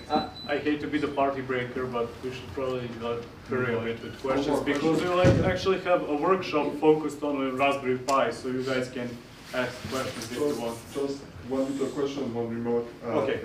Are you still running .NET 32 for ARM, or is 64 released already? So we are using ARM 32 for Docker install. We ported maximum images in 64, but we still need to port BTCPay in 64, and the reason it's not still done is that this ARM 64 is supported by .NET 3.0, which release in 2 weeks. Okay. So when it's released in 2 weeks, I need to update, and we'll get So I thought it would be released during the summer, so I think it's a meme 2 weeks. I'm not doing And just one remark about the Docker deployment. I'm following the BTCPay server chat, and I feel that it's quite the opposite of what you're saying. Actually, the most support requests you get are not on BTCPay server DLL, but on the other stuff around, which are black box by the Docker deployment. And I think you would benefit by focusing on only your software and not supporting the full stack. But that's just my opinion. Yeah, it's difficult because like one of the reasons why BTCPay spread is because it was easy to install as well. So yeah, it's difficult judgment call. It's difficult. Yeah. Okay. Yeah, like let's talk about it just after, like in one-on-one, because like else Pavlov next would just kill me. So yeah, because there will be actually a workshop after that focused on the Raspberry Pis and stuff, so you guys can come and ask questions and brainstorm. So we need to speed things up a little bit. So can I ask you a short question? Can you short question ask? So just speed up that. No, don't you have a roadmap? No more questions. Okay. Yeah. So right now we can take a short break, I think, guys, and then is it okay to take a break? I think we will take a break. And yeah, it's like very short break, 5 to 10 minutes, and after that we have our surprise guest coming. So I think you already know who the surprise guest is, but let's keep it as a surprise. Yeah, it's Roger Ver actually. But yeah. So like 5 to 10 minutes and then come back.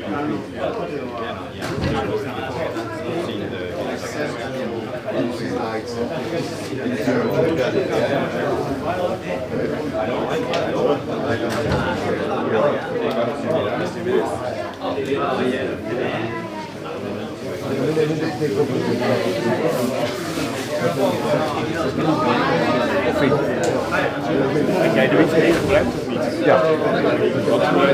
Yes.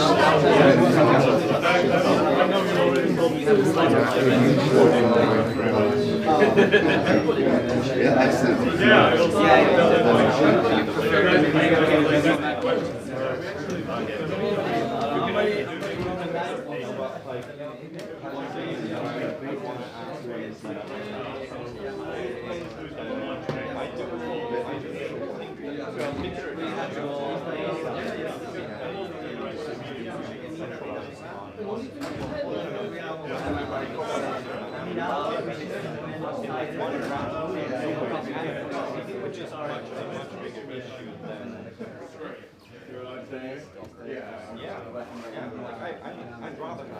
you want to use the website?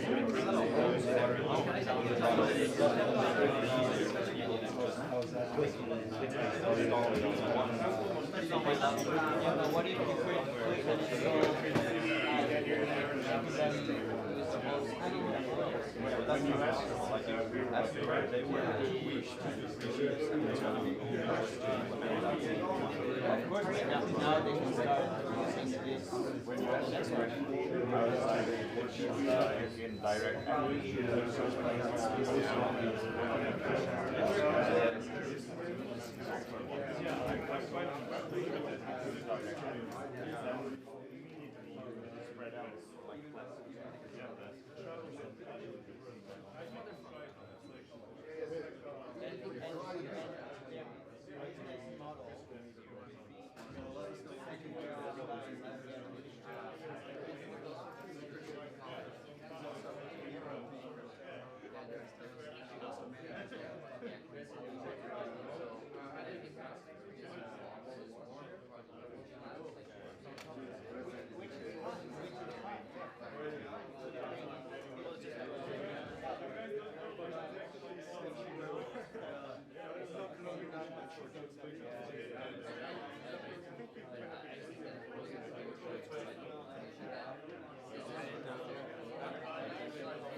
And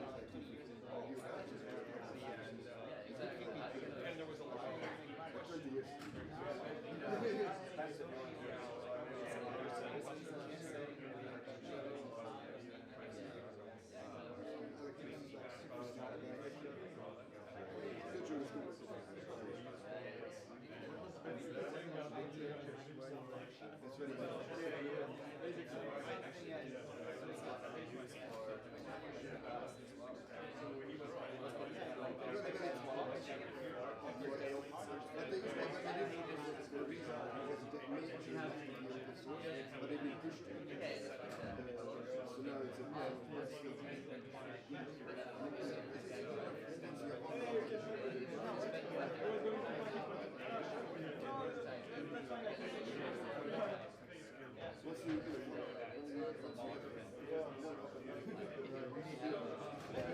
Is you at home?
after eating or just before eating, like I take time to sell it. To be honest, telling I mean, you have like two. Okay.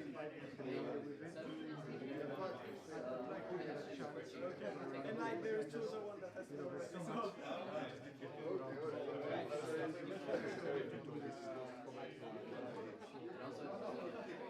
That's true, but I such about it actually.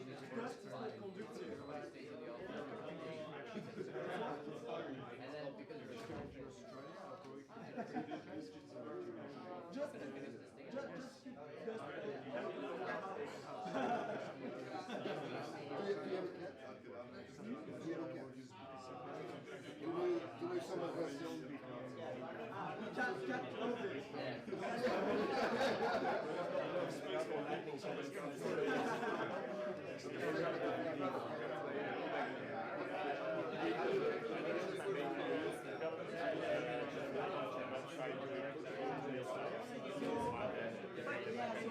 you need to know, like, you need to one thing that I discussed about lightning like not when they connect to they need to I don't know,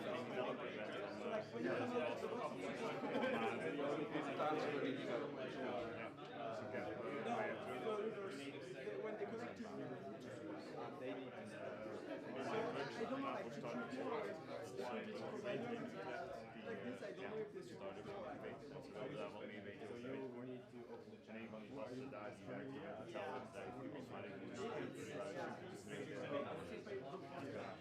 Ik ben er toen eerst naartoe geplaatst, dus ik weet nog niet. Ja, een beetje van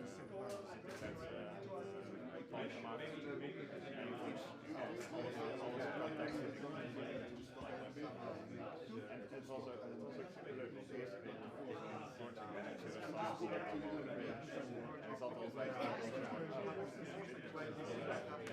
en daarna was ik ook de CEO direct aan het onderhandelen. En leuk is de CEO dan weer. Ook voor mij is het allemaal nieuw. Eigenlijk heb je die yeah, but like, my problem is always I don't want to have to so it means that hij werd helemaal blij en enthousiast. Ik ga het zelf doen. Dus ik heb gewoon voor het allerlaatste bedrag zijn we een paar keer wel de beste die zelf kan bereiken, omdat die video zelf doet. En nu is het wel lastig, want hij is dat ik allemaal zelf gedaan.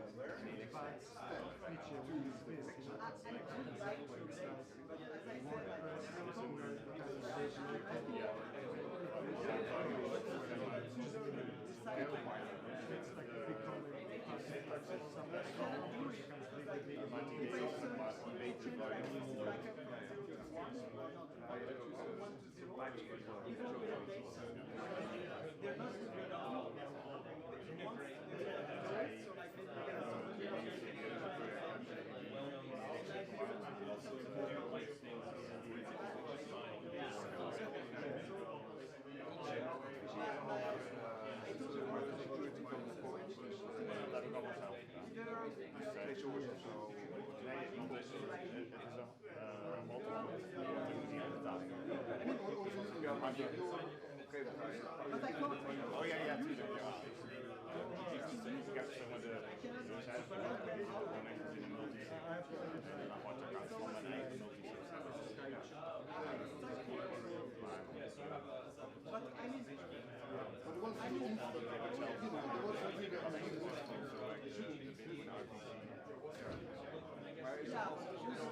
het voor zijn dan gegeven aan het document?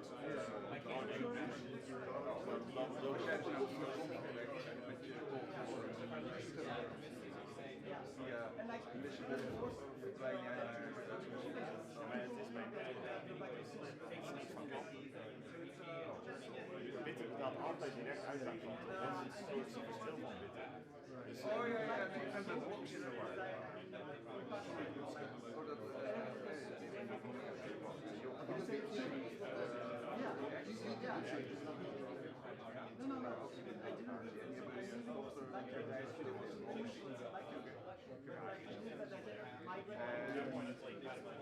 Op de eigen wallet. My changes are not breaking.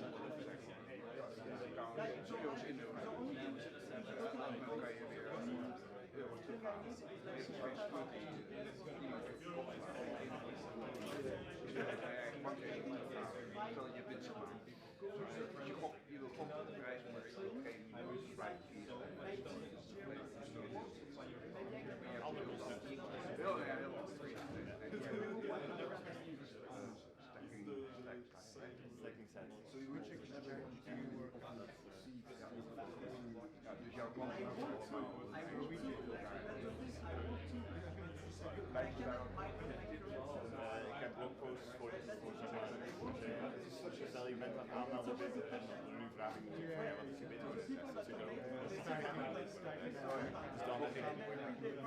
dan heb ik juist gewoon een soort zaken gevraagd om je blog te kunnen invallen. Die is best fijn en nog steeds te gebruiken als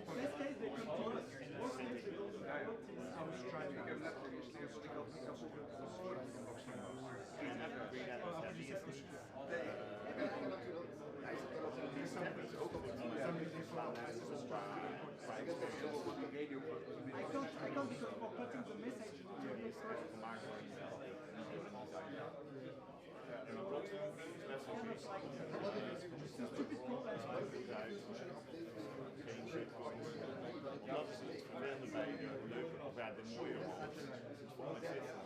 Ik was op een gegeven moment rap. Ja, nog simpel.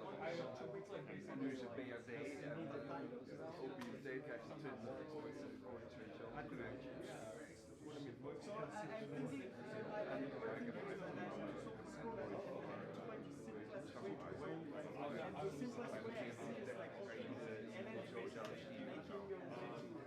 Ik wil heel graag met Samurai samenwerken om een payment-aspect te gebruiken.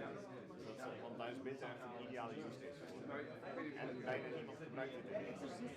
Nee, maar dat laat ik ze zo vertalen. Ik heb een van de specialisten in Nederland.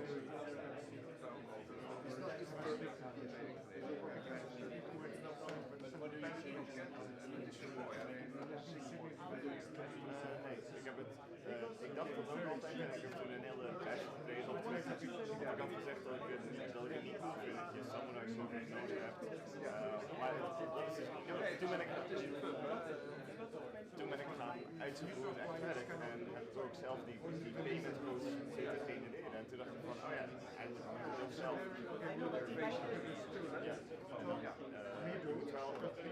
Ja, maar zijn we dan eigenlijk niet gemaakt dat je gewoon mee hebt met voorstellen. Of met hetzelfde BTCP, kan je ook nog kiezen.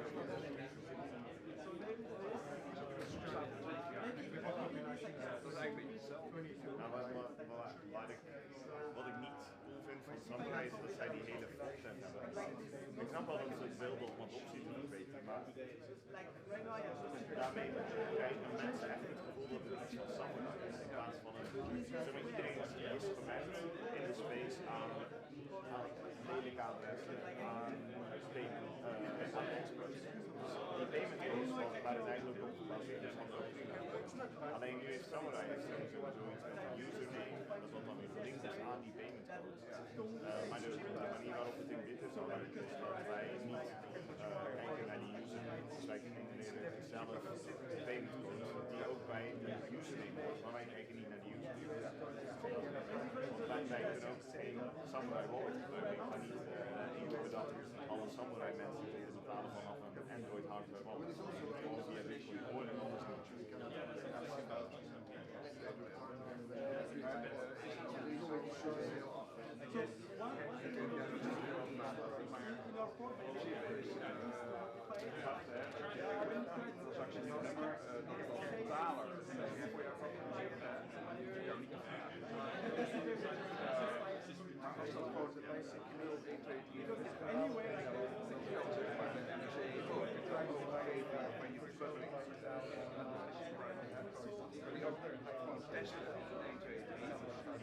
Want dat is deze magic van die payment codes.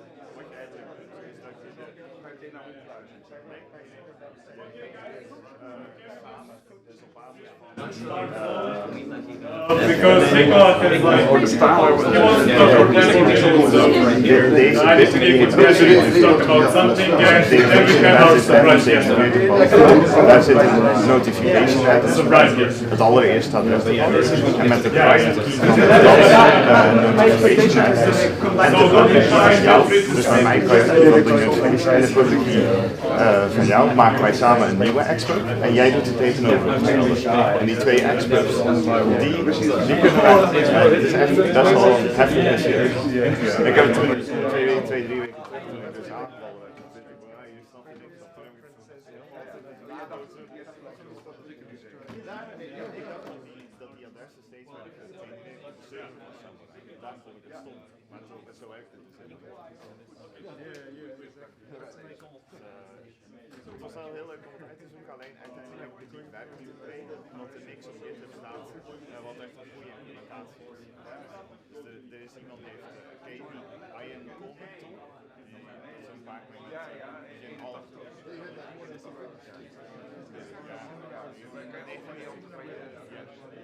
Dus iemand had dat genomen en dan een WIP 47 variant van gemaakt. Alleen, hij heeft het niet goed gedaan. Hij heeft het zo gedaan dat je alleen maar de adressen kan vinden. Maar het is leuk als ik van witte mensen wil betalen. Maar stel dat mensen was deden dan ook ooit die geld moet terugsturen naar witte, dan heb ik daar een right van 2%. Anders had ik eigenlijk best wel heel erg kunnen komen.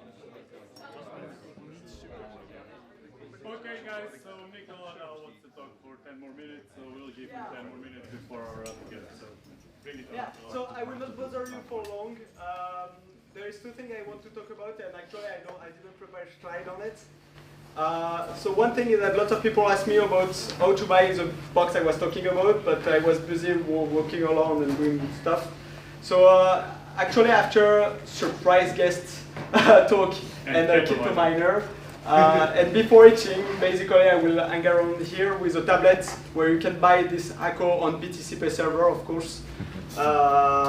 So yeah, we'll do that later. Yeah, so second thing I wanted to talk about is about the sustainability of open source. And now, as you know, like yesterday or before yesterday, like Square Crypto granted us like 100K for supporting the projects, and we are so happy about it. Just to explain you how hard or not it has been for some of us to maintain BTCPay. So on my side, personally speaking, like I don't have financial problem. The main reason is that DigiLab, the company I'm working on in Tokyo, and my boss is here. I will say nice things, of course. But like, basically, DigiLab like gave us lots of freedom. Give me lots of freedom, actually. Like I feel very privileged, and to work on what I want. And as you know, like I really like BTCPay, and I like working on all of this. So I'm very happy with this. So on my side, like sustainability is not an issue. It's kind of solved. The other issue, the most issue is like other contributors that some of them like work almost full time on BTCPay. Actually, like I don't know, Cooks, for example, and Pavernex, like they put lots of effort doing this kind of video and things like this for a long time because they love BTCPay. It's so fun to develop on it, so I expect this. But after a while, it can be a problem. And so the first way they try to tackle the problem is basically with lots of interest coming to BTCPay, lots of people want custom features, and when you want custom features, it's a way like you can sell your skills to sustain yourself. You work to a certain extent, so for Cooks it works to a certain extent. For Pav that is not a developer, it's for example very hard. But like I said, like documentation and videos is like half of BTCPay. Actually, if it was only like a product, like nobody would use it because nobody would understand it. So it was very difficult, and there is lots of contributors that are here and that I wanted to encourage to work on some feature, but like because we don't have any funding, like it was very hard. So sometimes I paid from my pocket, but not too much. You know, it's not enough for anybody. So yeah, we were trying to like back in March, we identified the problem. I mean, other identified the problem because on my side everything was nice. So okay. At one point, you know, people start feeling the tension. So and like it was true, it was a problem. And we first we were like one thing we could have done is like making a company, and like but it's not in the interest of BTCPay to have a company, you know, commercial companies that handle this project. Like, it's not in the spirit. Like I say, we want to spread globally, and you can only spread globally if you're not a company. So it was not the right model, I think. So we searched for other things, and like back with in Tokyo, like a friend of me that told me, oh, you should maybe have kind of donate foundations, and I thought about it. Oh yeah, it's a great idea. And like it took us like since March, basically, we tried to get donation from companies to help us, and like it's thanks to the most effort has been done actually by Rockstar Dev. That is here. I don't know. He's coding. There's beer. So yeah, it's Rockstar Dev that did lots of the work of talking with everybody, and like for example contacting Square the first time, and like it took very long. Like I said, we started in March. We got the first money hitting the bank account like Friday when we announced it. So like it took several months, but we are very happy with the results. And what is doing like Rockstar Dev? Like push him here, like carry him. Ah, he's not here. Oh, shit! I wanted to upload it, but like he's not here. Well, we can do it. We'll do it later. Yeah, we'll do it later. So yeah, thanks a lot. Thanks a lot for this. It's the only thing I wanted to announce. No, there is a surprise guest. So from Wasabi Wallet. So just for the story of Wasabi Wallet, sorry I'm taking too much time, Pat. No. But like, just for the story of, like Adam, the first time he contacted me, it was a bug in my code in Bitcoin. That was a bug that was only influencing Hungarian people. Basically, it was like a string comparison, and like because it was Hungarian, like there was a string comparison that was not working properly, and so like we found out the bug, we fixed it, and since then he was coding on Bitcoin. Then I wrote a book at the time for teaching how to work on Bitcoin, but it was not perfect, and he took the book and like put it on GitHub and like made so many improvements, and like could grab like this in the rabbit hole. And like actually before Wasabi Wallet, he came in Tokyo, he was working what he called like hidden wallet. He changed the name because he said hidden is scary, so like Wasabi is food, so it's good and like it's not scary for regulators. And I was working on it, like you didn't do lots of C# at the time, like you were starting to code, and I remember when you came, I said, oh my god, there's lots of things you need to do before reaching your vision. And like his vision was always like, look at all this mixing are making shit tons of money, and they're shit. I want to fix it. And like he was working on this hidden wallet, and like I mean maybe 1 year ago, no, 1 year after or 2 years after, like Wasabi came around. Like this guy worked in the shadow for like so much time that you didn't even know about him, but he worked for it for so long. And right now, I'm very excited by Wasabi because it's like I think the first business that I know that embrace Bitcoin architecture and is making a living of it on a business model that is seen nowhere else. So I'm very happy you're here.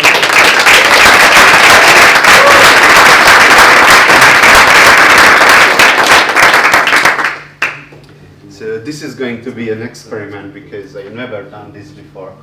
You may know me as a privacy guy, but I also code a lot, an unhealthy amount. So I was always wanted to talk about coding, and I watched so many videos lately about philosophy of coding architecture and how you should get it right. And how many developers do we have here? Okay, not that much, but it's okay because there is not going to be any code. So I'm going to compare 3 projects: Wasabi Wallet, BTCPay, and Bitcoin. Who heard about who heard about and Bitcoin before? Okay. BTCPay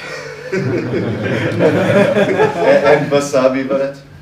So almost everyone heard about Wasabi Wallet and BTCPay, and you don't know, but nBitcoin, both projects run on top of nBitcoin, which is Nicolas's Bitcoin library. So the famous projects are nothing compared to the powerhouse that they are running on, and that's not that famous. So the very first thing I want to show you is this. This is code scheme. I will leave you some time. My question is, which project is this? Then I will go through a little bit about what these things mean. So, anyone has an idea which project is this?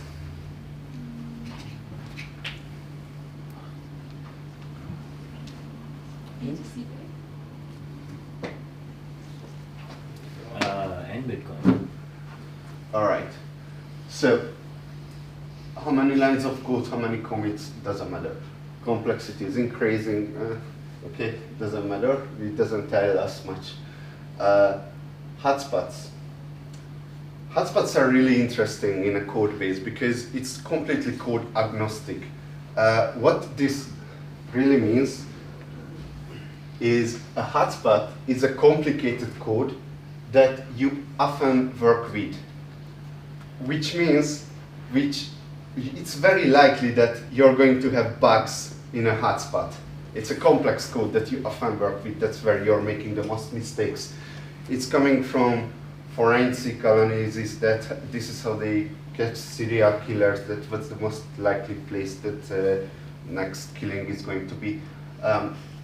So this code base here has 3.6% of the code base is a hotspot, where 26% of all development effort is concentrated. So this is something that you want to improve, and 35% of estimated bug fixes are happening on that hotspot. So if you want to refactor this, then you want to refactor that. Okay.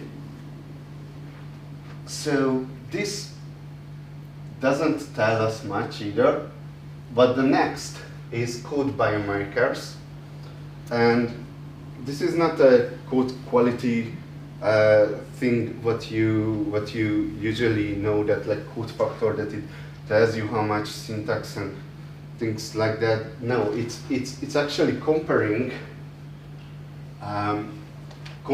this to other projects, so those are similar to this project. So biomarker scores are based on baseline data from thousands of code bases, and your code is scored against an industry average of similar code bases. So you could say it's kind of objective. That's why I try to find this metric that actually compares it to similar code bases. And it has a C. It goes from A, B, C, D, A. And it has a C, so I mean, it's a Bitcoin wallet, and it has such a terrible score. It's kind of sad in a way.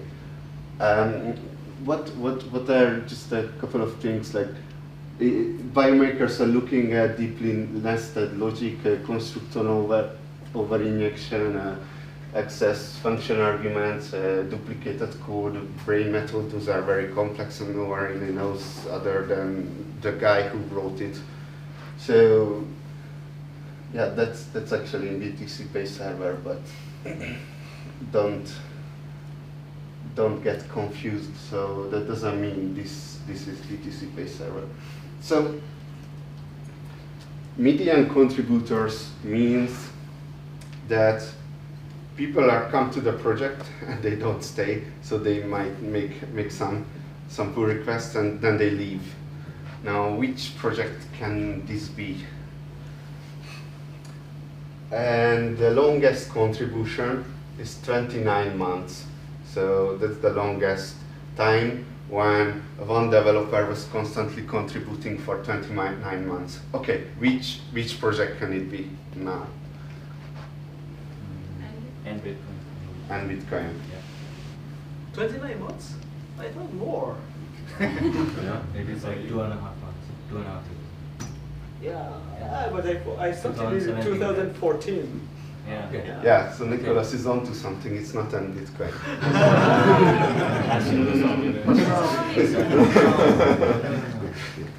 Okay. So, it's Bitcoin Core. And now, think about the biomarkers. Bitcoin Core is the pinnacle of Bitcoin programming, and yet it has such a terrible score. That's something to think about, and I'm not quite sure what to think about it myself. Maybe open source contributors ruin the code base. I don't know. You cannot refactor anything because there is going to be Git hell all over the place. I don't know. You guys think about it. All right, so another question. Now these are really the real projects. One of them is Bitcoin, the other one is BTCPay and Wasabi wallet. So which one is which now? The middle one is Wasabi? Top one. Second is Wasabi. Top one is what? Bitcoin. Second Wasabi? Wasabi. Okay. That's it. Wow. Yeah. How did you figure it out? 0.5 month median contribution. Yeah, 58 and 58 months. Yeah. Working on. Yeah. Because working on for 58 months. Yeah. It's fun, Mike.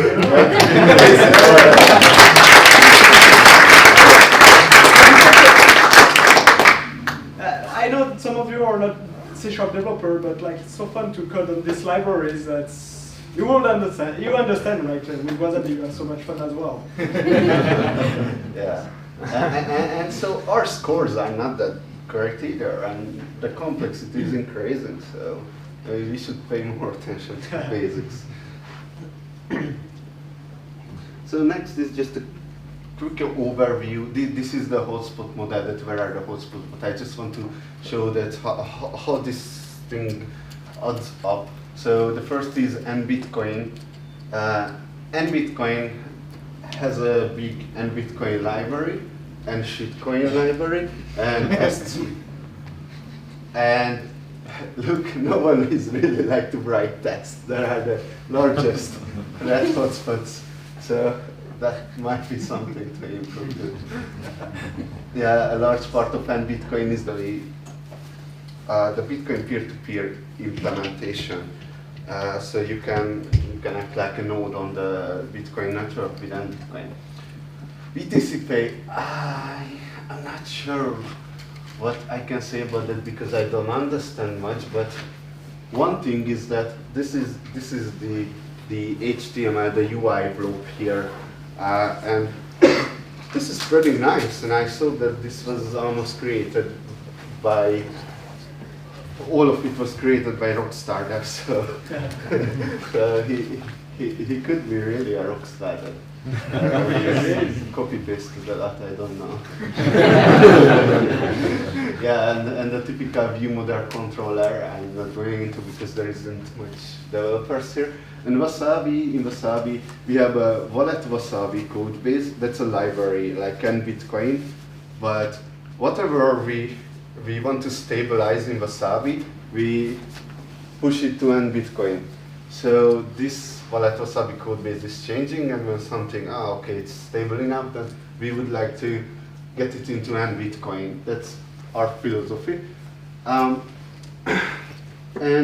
we have a GUI port, and a backend port, and a test port. Now, what's interesting about this is that if you look at the backend, it's so small. So basically everything is the GUI part. This is how you build trustless architecture. You're not really relying on the Wasabi backend that much. It doesn't do that many things. That's a quick overview of the project. And now I'd like to talk about some interesting topics.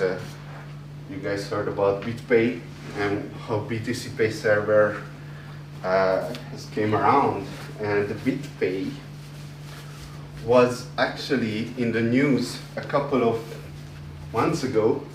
Are you guys familiar with just a little bit about Node.js and JavaScript development? They really like to use NPM packages. So code that other people wrote and other people update. And that's what they put in their Bitcoin wallets.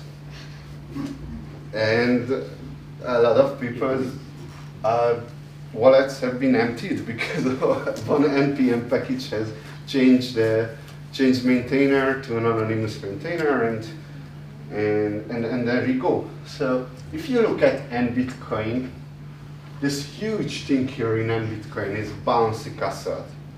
Now, did Nicholas wrote his own crypto library? No. So my point would here be is that you have to copy paste projects because